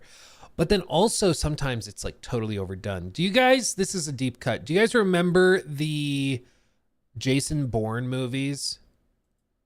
Maybe it's not that deep of a cut. They were very successful, very popular movies. But I remember the first time I watched one of those and just being like, what the hell is happening? Are they having like, is the director having like a seizure while trying to film this? Because the whole camera is like shaking like crazy while they're going through it. I would show it on stream if we didn't get immediately like flagged and demonetized, but it was really difficult to to watch, frankly, at times, because it's just like, my brain is getting shaken, dude. You couldn't see anything. And part of the benefit of that is like I'm sure you can save money on like sets and save money on traveling to certain locations and stuff, because it's like, oh, the camera's going to shake so much nobody can see any details. It's whatever. It's like with Game of Thrones, when they did that like big fight, I forget what fight it was, but they did the big fight and then it was so dark, everybody on social media was complaining that you couldn't see anything. And it's like, yeah, we made it dark so we didn't have to like render as much detail in the CGI and stuff. It's like, oh, it's a good idea. Yeah, I guess you could do that. Now, also people can't, see anything you're trying to show them in the actual footage, but whatever. No longer handheld, they're all created by the animators. There are these nuances that we really want to take care of and to make it feel real. Oh yeah, to be clear, Hebamiro, I agree that the camera shake in concept makes it way more immersive. It feels like you're actually part of the chaos and it kind of immerses you in that unsettling thing. I think sometimes though it can absolutely go too far and get overused, and I think with the Bourne movies it started getting to the point where it's like, okay, are we just like, we're going crazy? Especially because later I remember watching a whole thing on like one of the last Jason Bourne movies where they like one of the VFX guys, I don't know if it was Corridor Digital or who it was, but one of those VFX YouTube channels, they broke it down and they were showing how they were using like post-production digital camera shake. So it wasn't even like the cameraman holding the camera moving naturally in the space while filming the sequence. They were adding a digital shake to it to make it, I guess, appear as though they were doing it, but it just ended up looking terrible and being really jarring and like motion sickness inducing. So sometimes it can go too far, I think. Really like a movie. But this I thought was done well. We organized 3 shooting days with rented movie gear. We had lenses that we picked before, and we gathered lots and lots of shots with different features on it, like distortions, lens flares, bloom, how the bokeh behaves. Based on that, we could really create digital representation of those lenses, gathering all those features so we can really have something unique, and I'm pretty glad about it because this was something I think pretty extraordinary in a gaming engine. Isn't it amazing how the real world lens test does look so much like the trailer? This was something But it's why they always say, if you're going to choose between a good camera and a good lens, choose a good lens all day, every day, man. All day, every day. Because the sensor just like captures the light that goes into the camera. The lens is what like actually presents the light to the sensor. You got to have a good lens. And you can tell just in these tests that they're showing. Of those lenses, gathering all those features so we... Where was the... Oh yeah, here's where lens. We gather lots, and here we have... You can see them flipping through a bunch of different lenses and just like the little subtle differences in how everything starts to look on the outside, how the bokeh can appear differently. Of course, in some cases it's softer or more profound. Other ones, like this one, you get more of like, of course it's a much tighter in angle, but it's also more of like a fisheye look. Is it fisheye? No, it's like more, the focal length is interesting. Yeah, it's just, I love all this stuff. But the fact that they actually went and did physical camera tests with different lenses to get an idea of the different way it would present on screen, and then they went to mimic that in the engine. I love that, man. We picked before, and we gathered lots and lots of shots with different features on it, like distortions, lens flares, bloom, how the bokeh behaves. Based on that, we could really create digital representation of those lenses, gathering all those features so we can really have something unique, and I'm pretty glad about it because this was something I think pretty extraordinary in a gaming engine. I agree. Looks great. My favorite part is the beginning, essentially. It's where we parallel the traditional preparations that Mione goes through and then the Witcher preparations that Ciri goes through.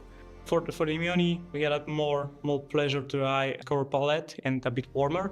But for the Ciri, we set up our environment darker and more moody. We wanted to create a bit more mysterious mood, which allows us to create more dense atmosphere and bring to the table a bit different story, because at the end, both of characters... Hold on. I want to read it. Series path. Wait, you have just like the frame that's just sharp enough to read.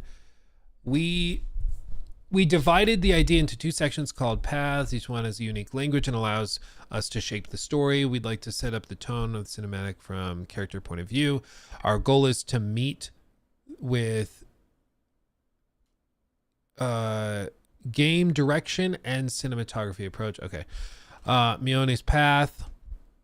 Sections dedicated to Mione's ability to and her ability to dedication and indication of her relationship with the community. She becomes a part of the culture. Colorful, rise, gentle, low-key. Series path section is related to her past and tries to reflect her complex soul. She's hunting alone, the same as traveling through the world. She is the Witcher, but isn't the same as Geralt. Limited color palette, mysterious, high key. Characters having a unique story behind preparation.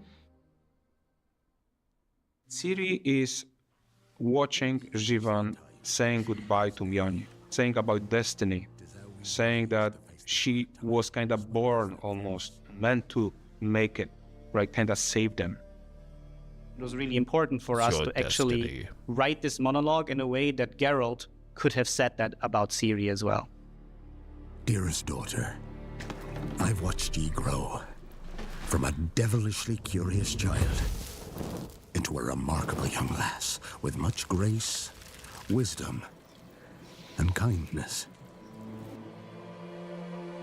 That makes me emotional because this is also something that she was fighting her entire life. Almost all the time, someone wanted something from her.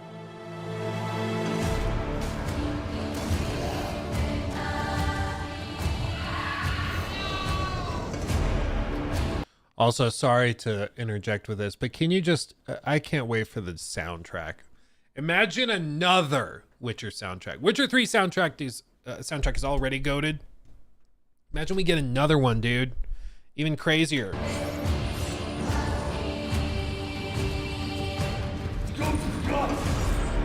We created a physical representation of Balk's shoulders and his attacking arms, and having 4 operators, we kind of recreated the whole monster. On the screen, we saw in real time a moving bow. We created Witcher-style sequence, just practice it a couple times. We practiced how to move the bow, how to synchronize, and it worked beautifully.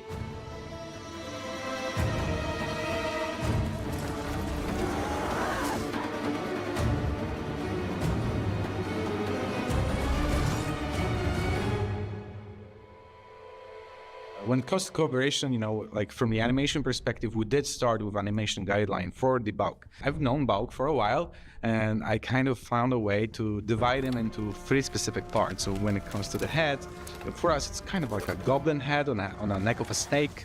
The front arms are as similar to a jaguar as possible, while the pincers are literally scorpion claws, and the tail and the back legs are literally dinosaurs. And because of that, we're able to... I like how he describes this as like, you know, it's like this, this, and this, as he's describing like one of the most horrifying monstrosities imaginable. Yeah, it's just like this, and then you got like these legs and these pincers like that. Yeah, it's, you know, that's just how it is. To actually create this kind of animation Bible for the Balk, and then it kind of allowed us to really quickly build this common language to make sure that what we animate at CD Projekt is actually as close as possible to what you see in the trailer. Journey with Gonna fight Unreal one, Engine confirmed. was wonderful. We were able to have much more tries and instant preview and much more iterations to get to the proper final result.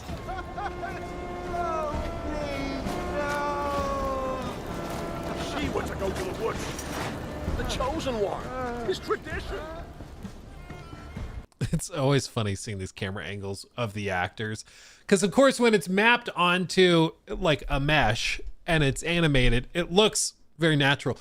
But when you see just like the straight up face with the kind of wide angle lens, and it's just very, very over exaggerated, it's always like a little jarring. The chosen one. It's tradition. It's tradition. Well, the first thing that puts a smile on my face is the runtime, of course. I'm really glad we could pull off 6 minutes of that. Even if you don't know anything about The Witcher, you can just play it, watch it, and it's a short story that's understandable from the start to finish. I love the slow burn, which is something very unique for a game trailer, I would say.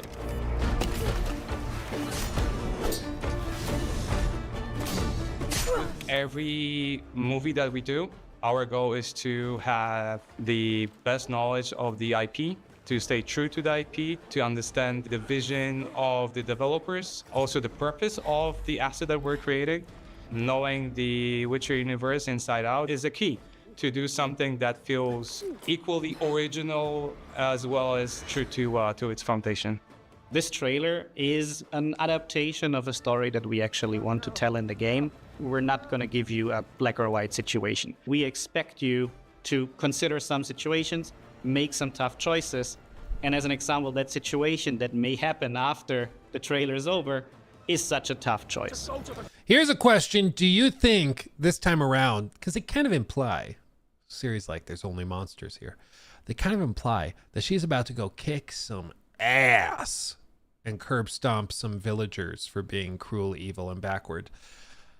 Do you think this time around, not being Geralt, they open it up to like some more crazy, maybe dark choices? Do you think they open it up to just be evil and nasty? Like, do you think they open it up? I think that could be very, very interesting. If they did. I mean, because the thing with Geralt is that Geralt, as written, has a lot of very clear, obviously there's things he won't do, and there's a certain standard he has to be held to in terms of his moral choices and things. Ciri, I think to a certain extent the same is true, but I think with Ciri they could have a lot more flexibility if you wanted to role play her as just somebody who is more rage-filled and purges the evil as she sees it from the world, even if that means going after monsters of a different shape and shade, you know? Yeah, vengeful, yes, evil, no. Yeah, I think that's a good way of describing it. Because it's not killing that villager, for example, that killed the girl would not necessarily be, maybe you could argue it's an evil choice, but it's also one that I think would be justifiable insofar as he just committed an evil. And when she's going and purging the world of, purging monsters from the world and getting rid of those evils, it's not seen as a problem because it's, she's cleaning it up. She's removing the evils. So for her, I mean, I think one of the themes, at least I take away from the trailer, is that the monsters are not just the ones that look like monsters from the outside. Sometimes they're ones that look too familiar, or overly familiar.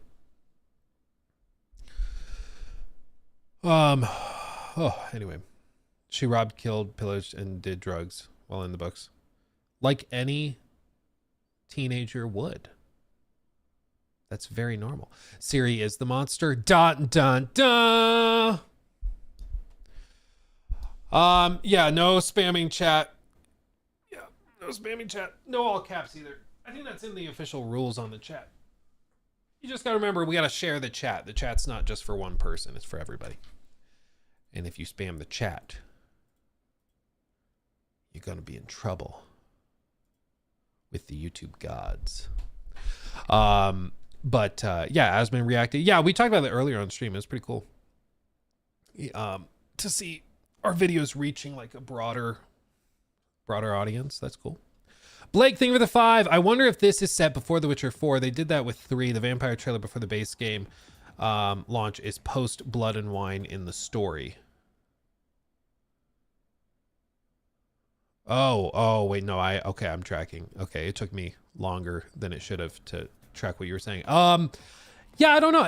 It's interesting where it could be in the timeline. My expectation is that they're gonna play with the story with Ciri much more as like as her trying to figure out how she wants to navigate this world. Of course, she, according to what we assume is the canonical like through line with all the stories from 3 to Blood and Wine to Ciri in general in The Witcher 4. I think most people expect that she's been traveling with Geralt's, like, you know, Geralt's basically retired. He's gone off somewhere else. Maybe he's chilling at his villa in Toussaint.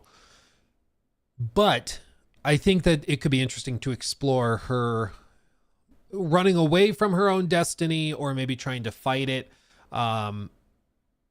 just in whatever way she can. So there's a lot of interesting things they could do, but I think that tone that they struck with her being very vengeful and maybe not in the clearest of mind spaces could be a good place to start the game. So I'm not sure. Toenail, what a name. Thank you for the 5. Is Ubisoft crafting all these controversies for AC Shadows to get more publicity, leading to more sales, which they need? Tinfoil hats equipped. I've seen some people question whether or not these like leaks of the physical copies are orchestrated and it's all part of the marketing plan. I don't think so. I mean, there is to a certain extent like, oh, there's no such thing as bad press. But I think that there's only potential for drama and downsides when physical copies of games leak and people get their hands on it early. It's just, yeah, you might have somebody that plays the game early who wasn't supposed to, who says, ooh, the game's actually really good. But that doesn't really tell anybody anything, like it did with No Man's Sky. The guy that bought that early copy of the game for $1,300 on eBay, he gave No Man's Sky a positive review before the game came out, and it didn't matter for No Man's Sky.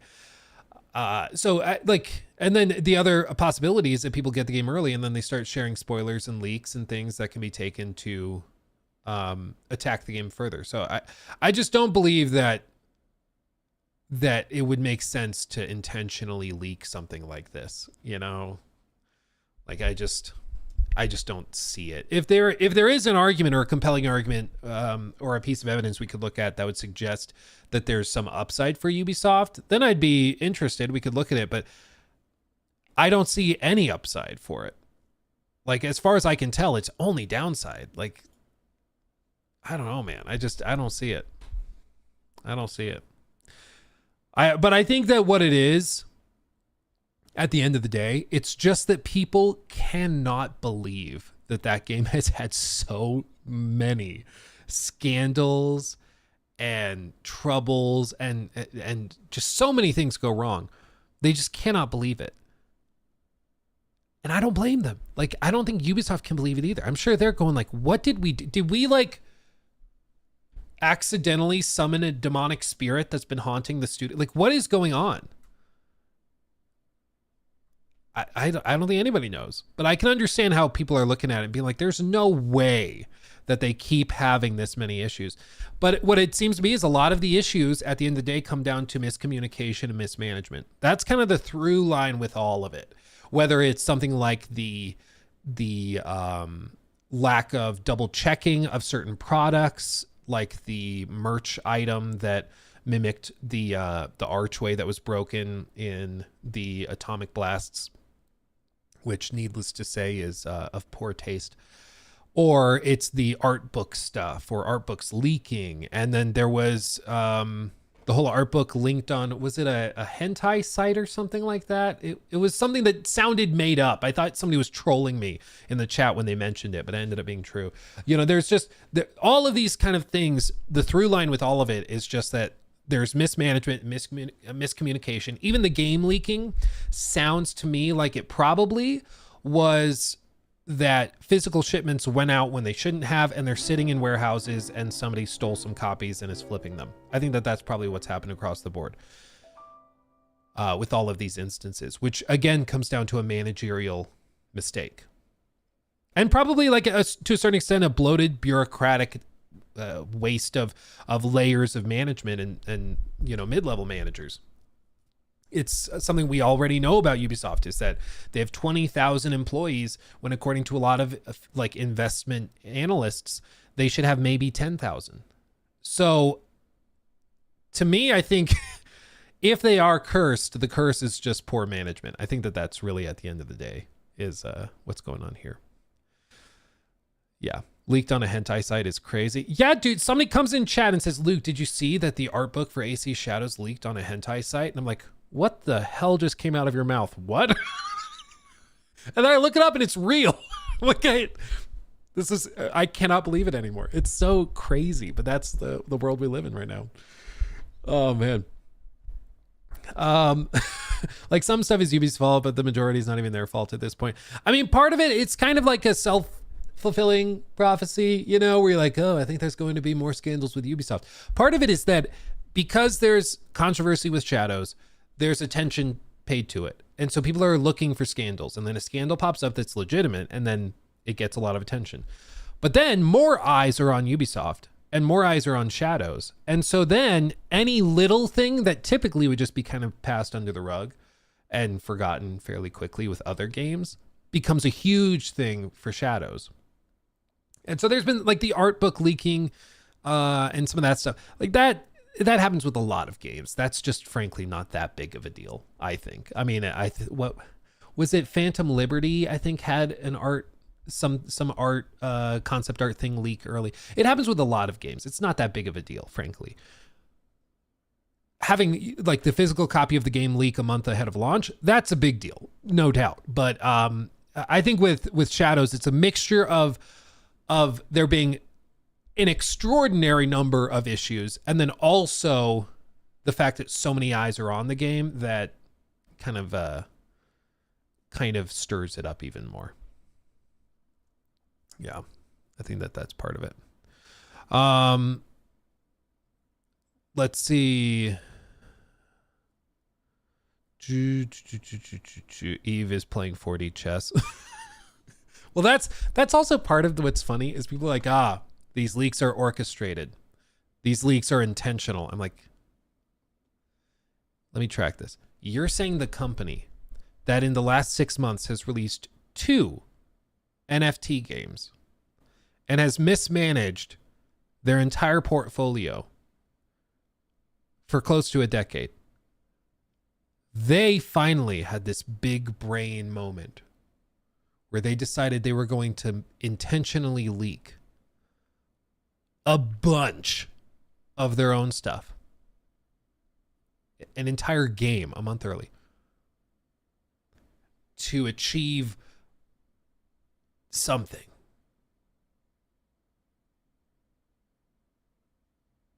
What?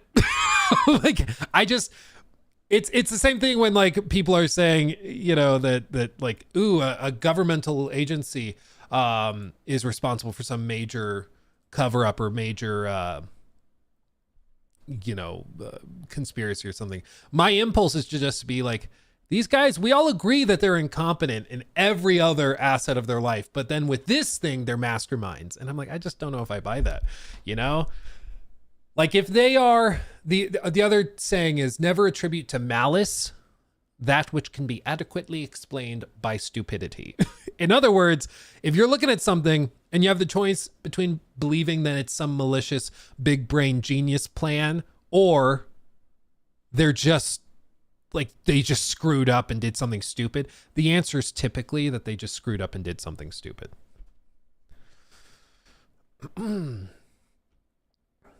I find it funny how most people both complain about almost all CEOs are incompetent, but then they also believe these people could conspire to control the small herd of cats. Make it make sense. Yeah, I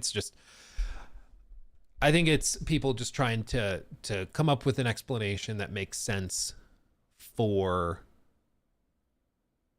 something that otherwise is just insane. You know, people want there to be a big explanation to dramatic happenings and to big things that happen in life. But often there's just not. Often the answer is way more boring than you would think or maybe hope to see. And that's just how it is, you know?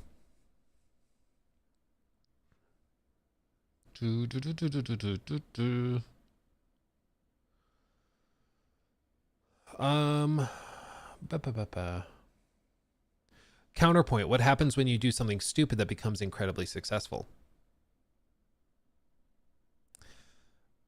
I think that's just called South Park.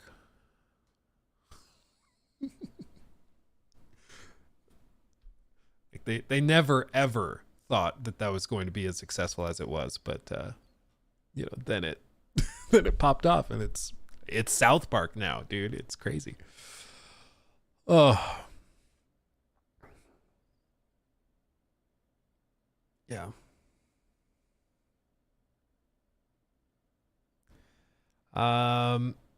It's simply human error. Iran is developing country. Okay. Or every TikTok trend for the past decade. Yeah, all of them are just stupid. Let's see. Mark, thank you for the 2 months. Did you ever end up watching the Hidden One video? No, we didn't ever do the reaction to it. I think it's because right as we were about to, the entire game leaked, and so that kind of took priority for our efforts. But I do think we will watch it. I think at this point I'll wait till we're maybe a little closer to launch, because I just want to time it right, you know?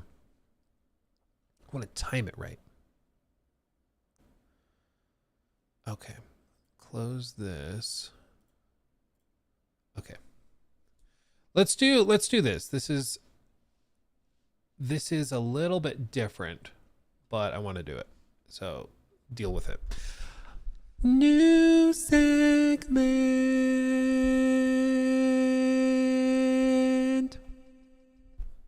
Here we go. Full screen. I'm about to rock your world with some Yong. Yeah. Okay. We're going to rock Yong out. Ready?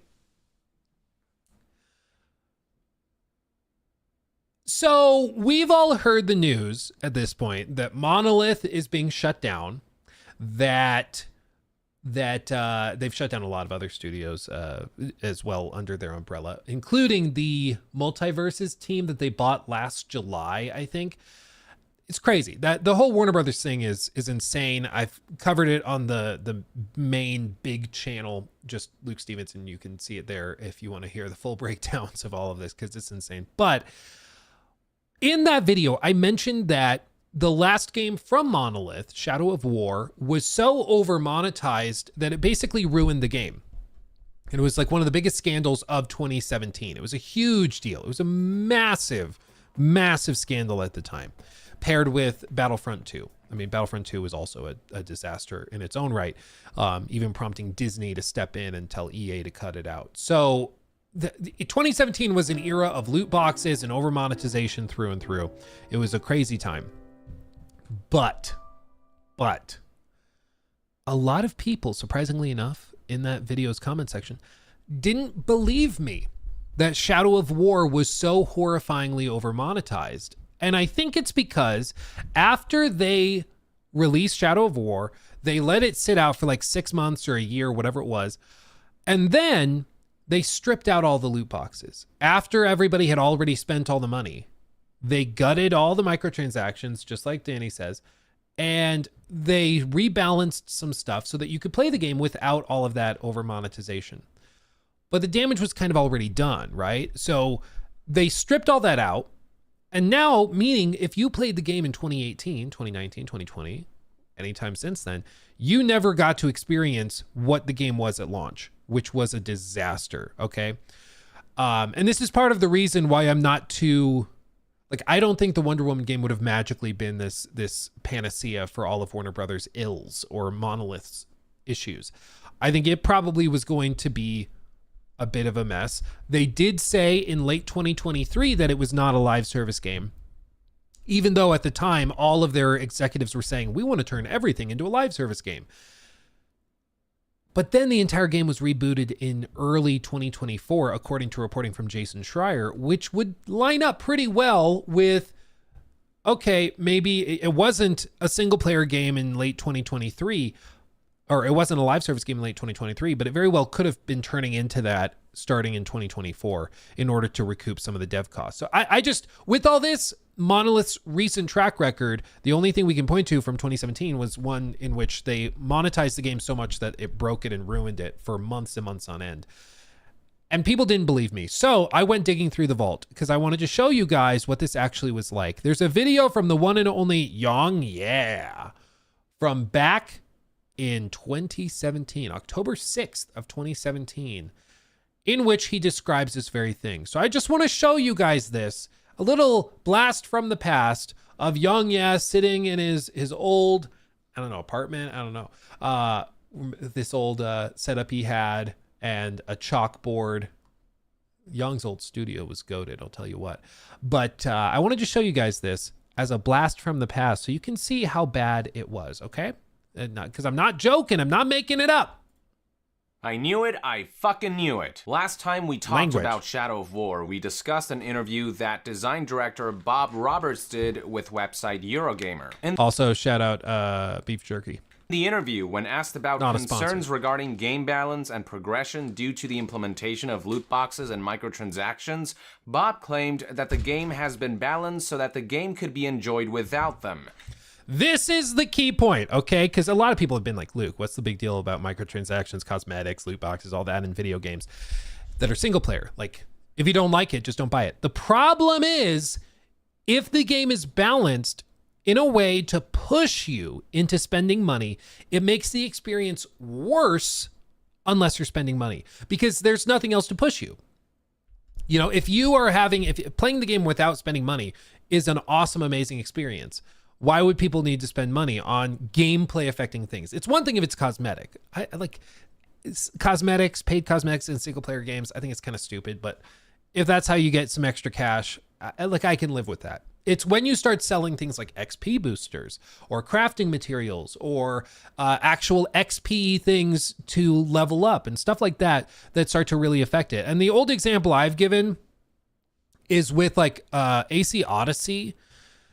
I like Odyssey for a lot of reasons, but one thing I really don't like about AC Odyssey is how the XP scaling works. Because basically, this is not like one-to-one. This is just me demonstrating it visually, okay? I understand that it probably doesn't actually graph this way.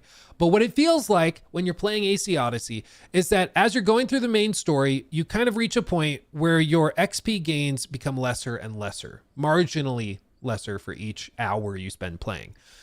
And so as you're playing through the main story, maybe the level expectation to continue questing is like this, a linear path. So you have to make up all of this space between your current XP level and where you need to be to continue a quest by doing side quests, right? You start grinding out side quests, and that's how you get from here up to the point to do the main story. Maybe you're level 35, you know, and you need to be level 40 in order to do the main story quest to continue on with the game. So you reach a point where you have to grind out side stuff to gain XP to continue with the main story. But they just so happen to sell an XP booster for $5 is what it was. And what this does is it then changes this black line. So instead, it kind of works like this, and you always are good to go for the main story.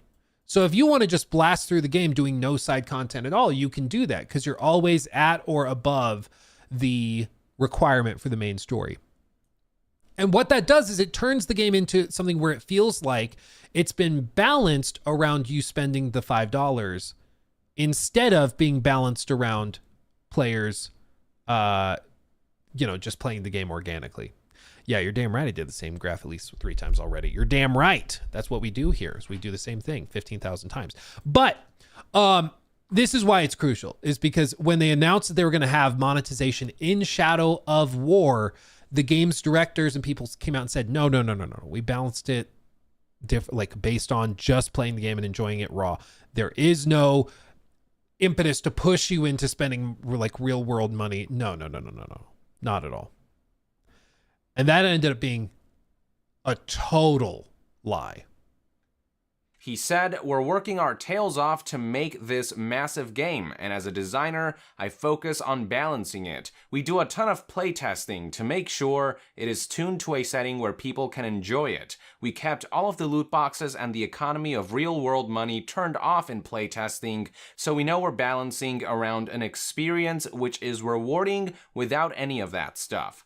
Hopefully, when it is out there and people are able to talk about their experiences, then the balancing question will be answered, hopefully by people you trust to play through it and see that." And I do not know how on earth that could be true. What it possibly is, and this is where like things get a little sneaky. I think what he was trying to say is that when you play through the main story, we balanced that around no loot boxes. I think that's what he was saying. But the end game, that's a free-for-all. Because Shadow of War is kind of like this, where it's like the game starts, the credits roll like, oh my God, I'll just say thin. This is where the thin. This is where the game technically like ends. The credits will roll after like 25, 30 hours or whatever it is. And then all of this is end game grind. And it's here where the loot boxes were crazy, where they were necessary in order to actually like play through the game in a decent amount of time. But I think what he was trying to get away with saying is that, oh yeah, we balanced all of this to be not super aggressive and over monetized with our playtests. He didn't mention the end game, which I think is how he was getting away with it. I think that's what he was trying to do, is play it on that technicality. But like he knew what he was doing. I mean, because the ending was so tedious and so ridiculous that there was no way that it was like, oops, we didn't realize. They knew what they were doing. Sounds reassuring at a glance, but to me, these words rang hollow from the moment I heard them, because we have been there, done that. Time and again, developers and publishers have claimed the exact same thing, only for the final microtransactions and loot box infested product to not live up to those words. And unfortunately, as it turns out, Shadow of War is no different. The following information comes from various reviews that have been making waves across the internet.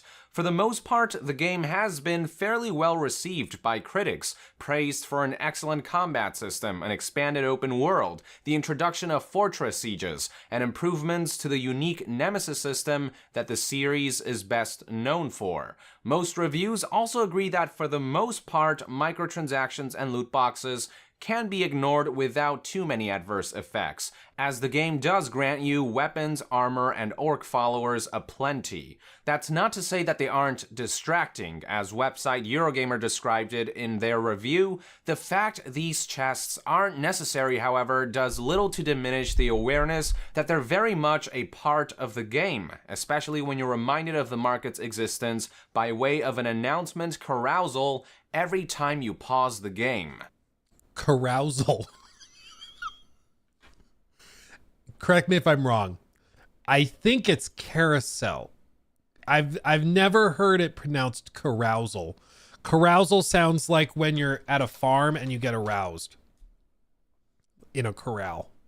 And this is something that like has been, it's why you got to be careful at launch, like with reviewers, because if a game is built with a big end game and there's monetization involved, chances are the monetization is involved in the end game.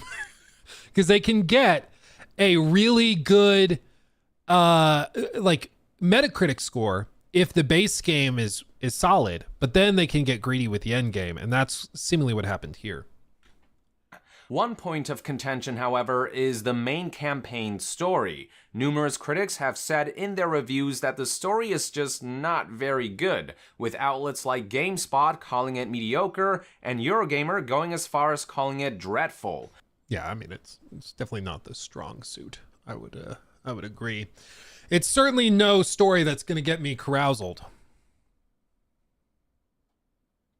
Nope. No one. No laughs. Okay, we'll just continue. Even more unfortunate is how Shadow of War handles its true ending. The game apparently has a regular ending and then a hidden true ending that you can only unlock by meeting certain conditions. A NeoGAF user going by the name of Chairman Chuck did a fantastic job of compiling some quotes from reviews detailing exactly what unlocking the true ending entails. Let's begin by reading this excerpt from website Polygon, which... Hell yeah. It gets aggressive. It gets aggressive. Buckle up. Score the game a 7.5 out of 10. Here's what they said. Shadow Wars, the name of the game's fourth act, is spoiled by two major issues. First, it's not just post-game content. While the main plot of Shadow of War wraps up in relatively tidy fashion before Act 4 begins, Monolith has confirmed that there is a true ending hidden behind Shadow Wars. I love the idea of offering dozens of hours of grindy yet fun content for players who really adore this game to sink their teeth into, but that works better as an option rather than a looming obligation for completionists. Having the game's real finale locked away behind those dozens... Sorry, finale. Young's a lot better about this nowadays, but back in the day, he would pronounce things in very funny ways. Of hours that, while fun, are devoid of story missions, side quests, cutscenes, or other distractions that help mix up the pace, is a disappointment. This is also in the era of the games industry in like 2017, 18, 19, where the biggest scandal was that companies were taking pieces of their game that were done, and then they are selling that back to you later. And it feels really sucky and bad because it's like, I bought the game, give me the game. I just want the game. But instead they're taking a chunk, they cut it out, and then they sell it back to you as DLC. And that's still to a certain extent a piece of drama that happens now, but I think people are used to monetization in games enough that they've kind of given up the fight a little bit with it. But with Shadow of War especially, it really did feel like they had tons of content. They had the story, one of the big like resolutions to the in-game story, locked behind a massive grind unless you just spent money. But I can also understand how doing like, imagine like the playtest or the previews or whatever else when they had other panelists and things, and they were asking them, would you be bothered if there were maybe like an end game sort of grind, just a lot of gameplay to engage with, and maybe there's some of the stuff that you can spend money on, and that way you can maybe skip some of that grind if you don't have the time to, but it's completely optional or optional. You don't need to bother with it if you don't want to. I can understand how pitched that way a lot of people in a panel interview would be like, oh yeah, I agree, that's totally fine, I won't care about that, when in reality, when it hits the broader market, people would lose their minds over it. You know, it's the difference between what you're going to get from a focus group and what the broader public will actually tell you.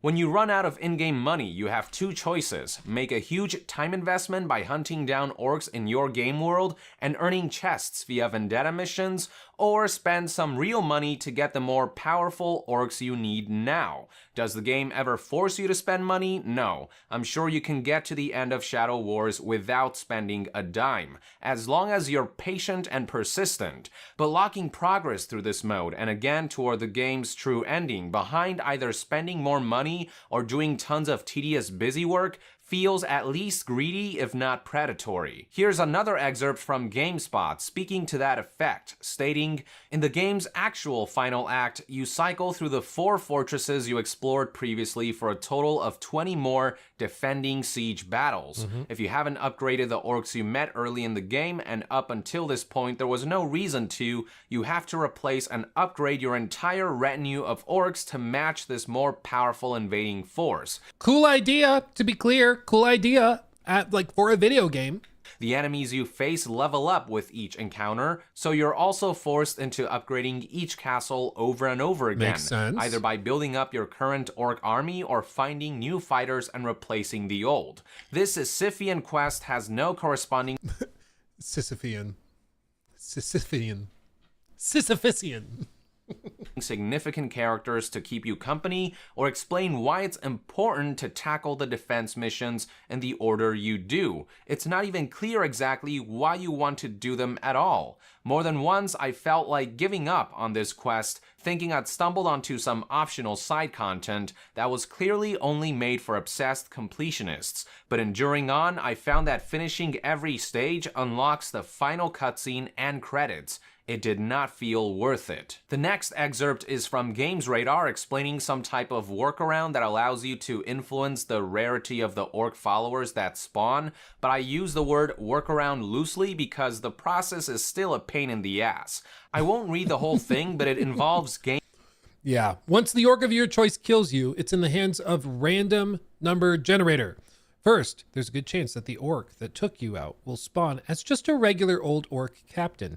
Secondly, if the orc is promoted, or I think is promoted, in a region with no empty spots for new orcs, they'll duel someone for their place. This can either end up in your brand new dream orc being killed or one of your other favorite orcs in the region being murdered. However, if everything goes right, you've cleared out a spot in advance for your new orc, you can get an epic or legendary orc captain to spawn precisely how you want them to be. This method is incredibly frustrating, but it's the only way to exert any influence over what kind of orcs spawn. Man. They're like intentionally trying to get their own orcs killed in order to spawn an orc you want in the place you need it. Gaming the Nemesis system by purposely allowing an orc to kill you and rise through the ranks while having to get lucky with the system's random number generator. So yeah, still not ideal. Moving on, we have a quote from Waypoint, which just quotes Polygon's review, so let's skip that. Last but not least, the NeoGAF user also gathered a quote from Eurogamer Review's comment section. Here's what the user said. A word of warning about microtransactions. If you want to complete the endgame and see the true ending, be prepared to buy the XP boost from the store while you're playing the campaign or face a 40 to 50 hour grind. I finished the story in about 15 hours and agree that it's awful, and have been grinding for 8 hours a day for the past 4 days just to level up enough to finish the Shadow of War endgame content, and it is indescribably tedious. There it is, folks. I don't know how you finish the main game in 15. I guess I do tend to play those games on hard, so maybe that's why. I don't know, maybe they were playing on easy. I don't know. But it's just, it was crazy tedious. Crazy tedious. And unapologetically so. But then, about, 5 months go by, and this happens. The gaming industry's backtracking on loot boxes continues with the latest development. Come July 17th, 2018, 10 months after its release, Middle-earth Shadow of War will be removing its paid loot boxes, microtransactions, and marketplace. The last major release to backtrack so epically was, of course, Star Wars Battlefront 2, which removed in-game purchases on launch day and only recently updated its progression system to resemble a proper game and not a glorified gambling pay-to-win system. It's clear that since the Battlefront 2 controversy, the gaming industry as a whole has been feeling the pressure of loot box stigmatization on numerous fronts, and it seems as though Warner Brothers Games has buckled under the weight as well. So here's the announcement in full from a Monolith Productions community manager. So they cut it out. They removed them. So now when you go, there's little bitty things that are remnants of it. But as you can see, like, you'll get these chests, but you aren't prompted to pay with real world money for them. Some of them are given as like rewards within gameplay and stuff, but that makes the Middle-earth series stand out from the competition, the Nemesis system. Of course they knew that players' relationships with Uruks would be compromised the second they were relegated to becoming mindless loot to grind for or pay for, rather than to being meaningful encounters like they were in Shadow of Mordor. Every issue highlighted in this announcement is dead on, but they are feigning ignorance, pretending like they came upon this realization just now, acting like they're being generous for rolling back and deciding to no longer tarnish their game's integrity long after they've squeezed the marketplace dry. The audacity behind it all is simply astonishing. They kept the Dude, I love how Young used to be so dramatic. I don't know if he's so dramatic nowadays, but it's funny. So Point is, it was bad. It was really, really bad. And these are the, like, Warner Brothers been like this for ages, to be very, very clear. And that's why it made Hogwarts Legacy so surprising when it didn't have any of this stuff. But Monolith specifically, and this was also true of Rocksteady. People forget, but Rocksteady would do insane stuff too. Rocksteady would do insane stuff. The most insane thing, Catwoman, that's her name. This was locked. It was like the GameStop edition.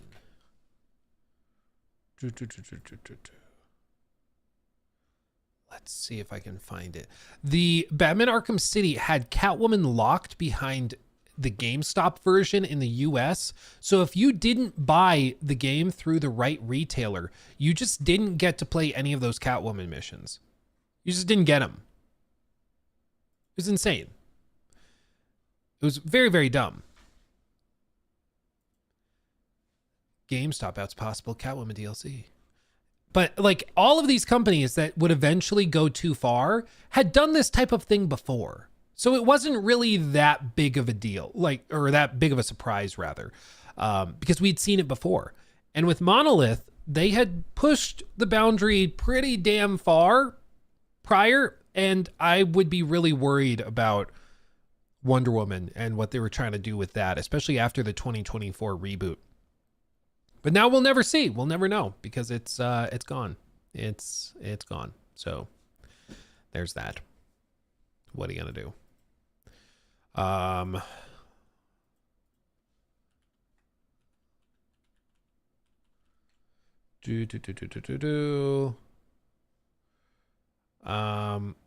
will always defend Shadow of War. I like Shadow of War certainly a lot more in its current state than what it was back in the day. Whoops. Than what it was back when it launched.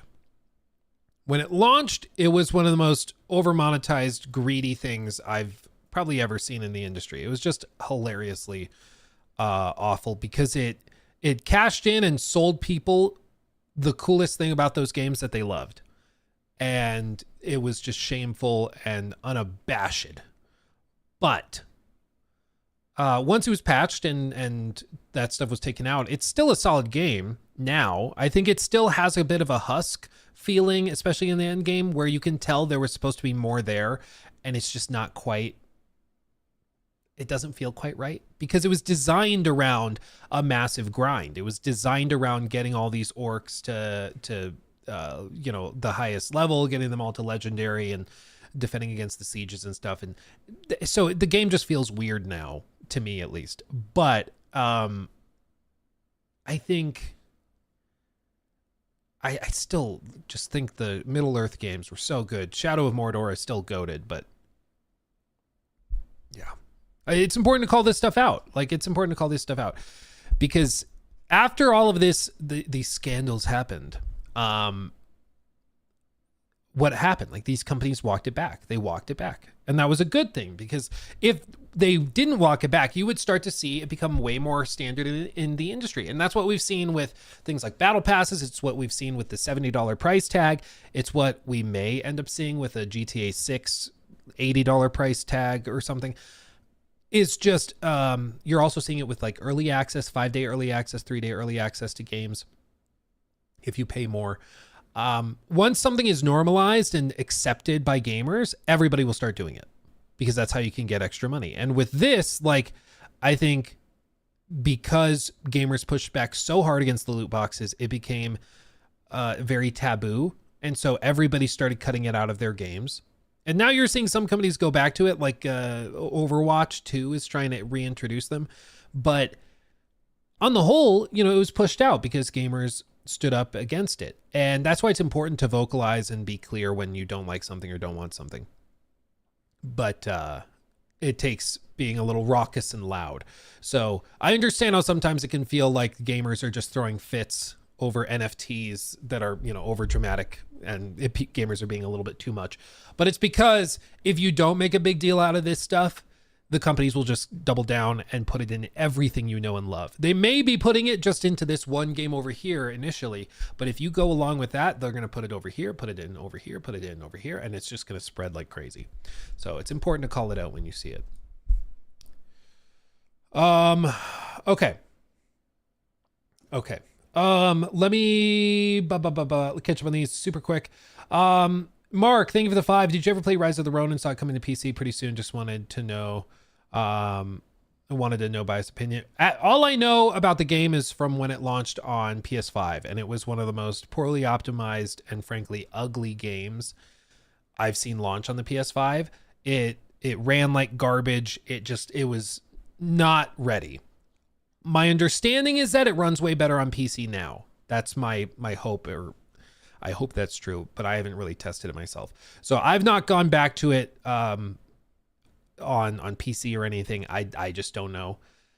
Some people have really liked it. Jor, I know, hated it. He said the difficulty spikes were insane, and it was pretty clear as a team making an open world game that didn't know how to make an open world game. So I don't know much about it. So I unfortunately don't have much more to say than that, but I hope that it got fixed up and is running better. That's my hope, because it was rough at launch. Folly, thank you for the membership as well. Roberto, thank you for that super chat. I'm like 50 minutes behind in the stream, but I wanted to share. Super excited for The Witcher 4. Also, Ciri glows with style. She does indeed. And so do you for super chatting. Limit Breaks, thank you for the super chat as well. This goes out to MS Paint for always keeping it real. You're damn right. Okay, last thing to talk about before we pause for the podcast with Jor, okay? News segment. One of the other pieces of, or let me try it this way. News segment.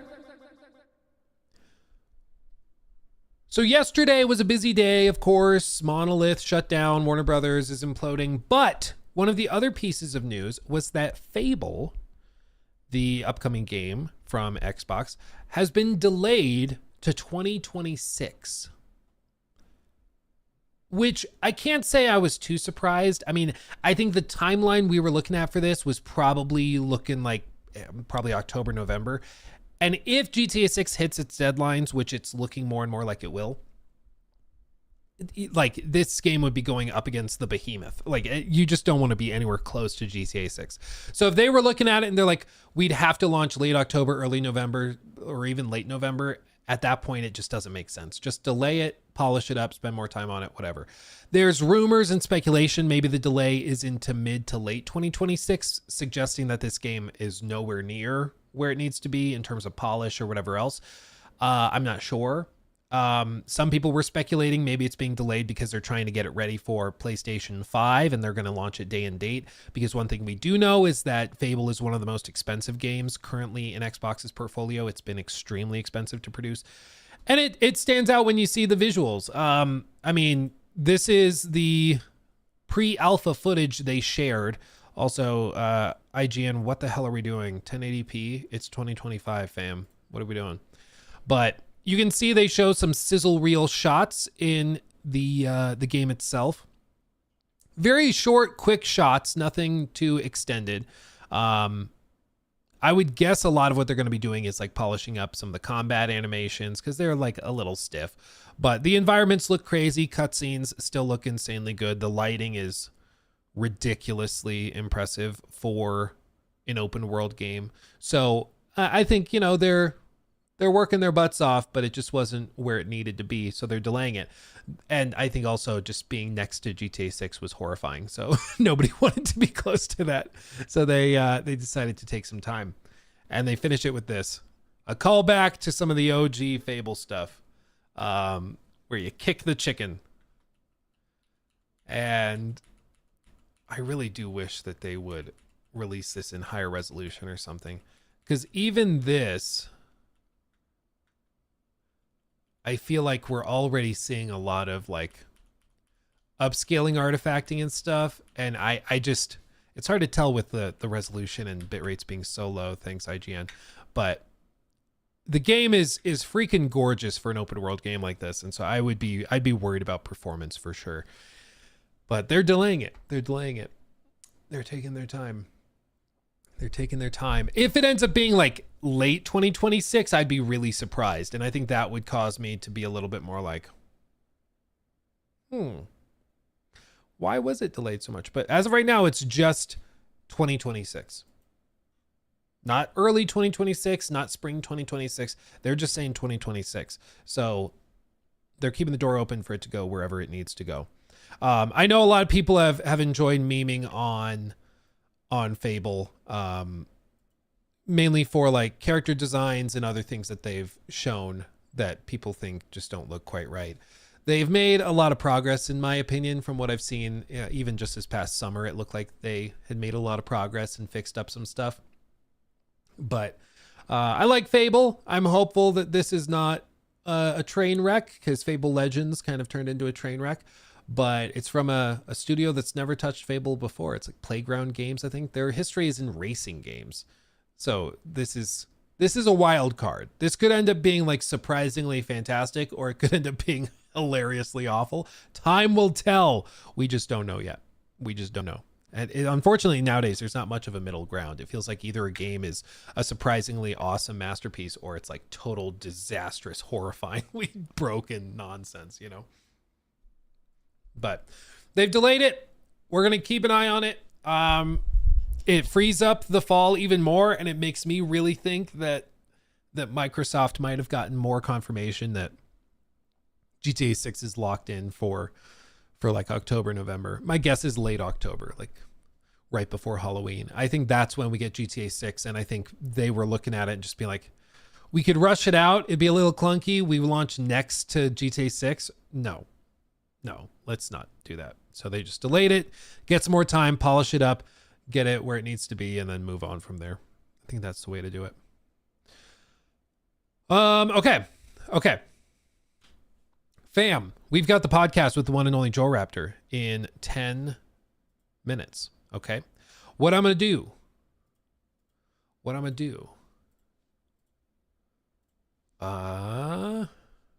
Shadow of War.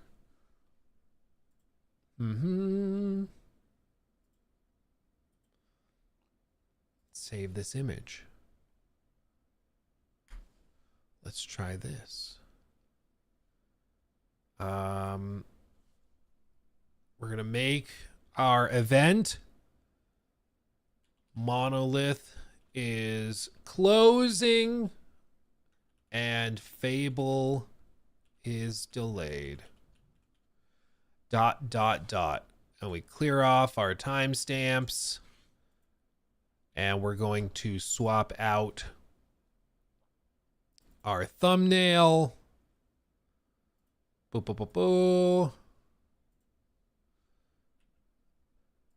to save it as a JPEG. .jpg.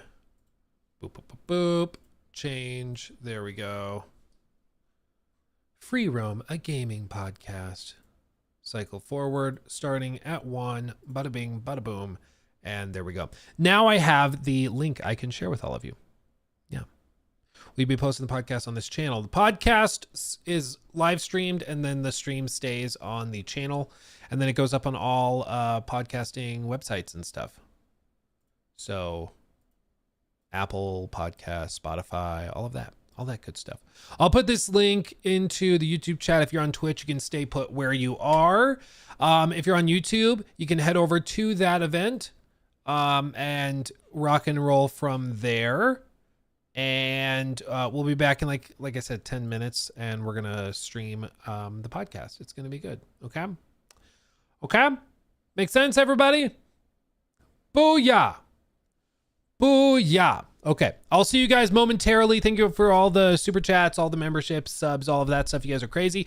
And I'll see you momentarily with Jor for the podcast, where we're going to talk about all this stuff, okay? Missed a super chat. Which super chat? I don't see. Oh, I missed one.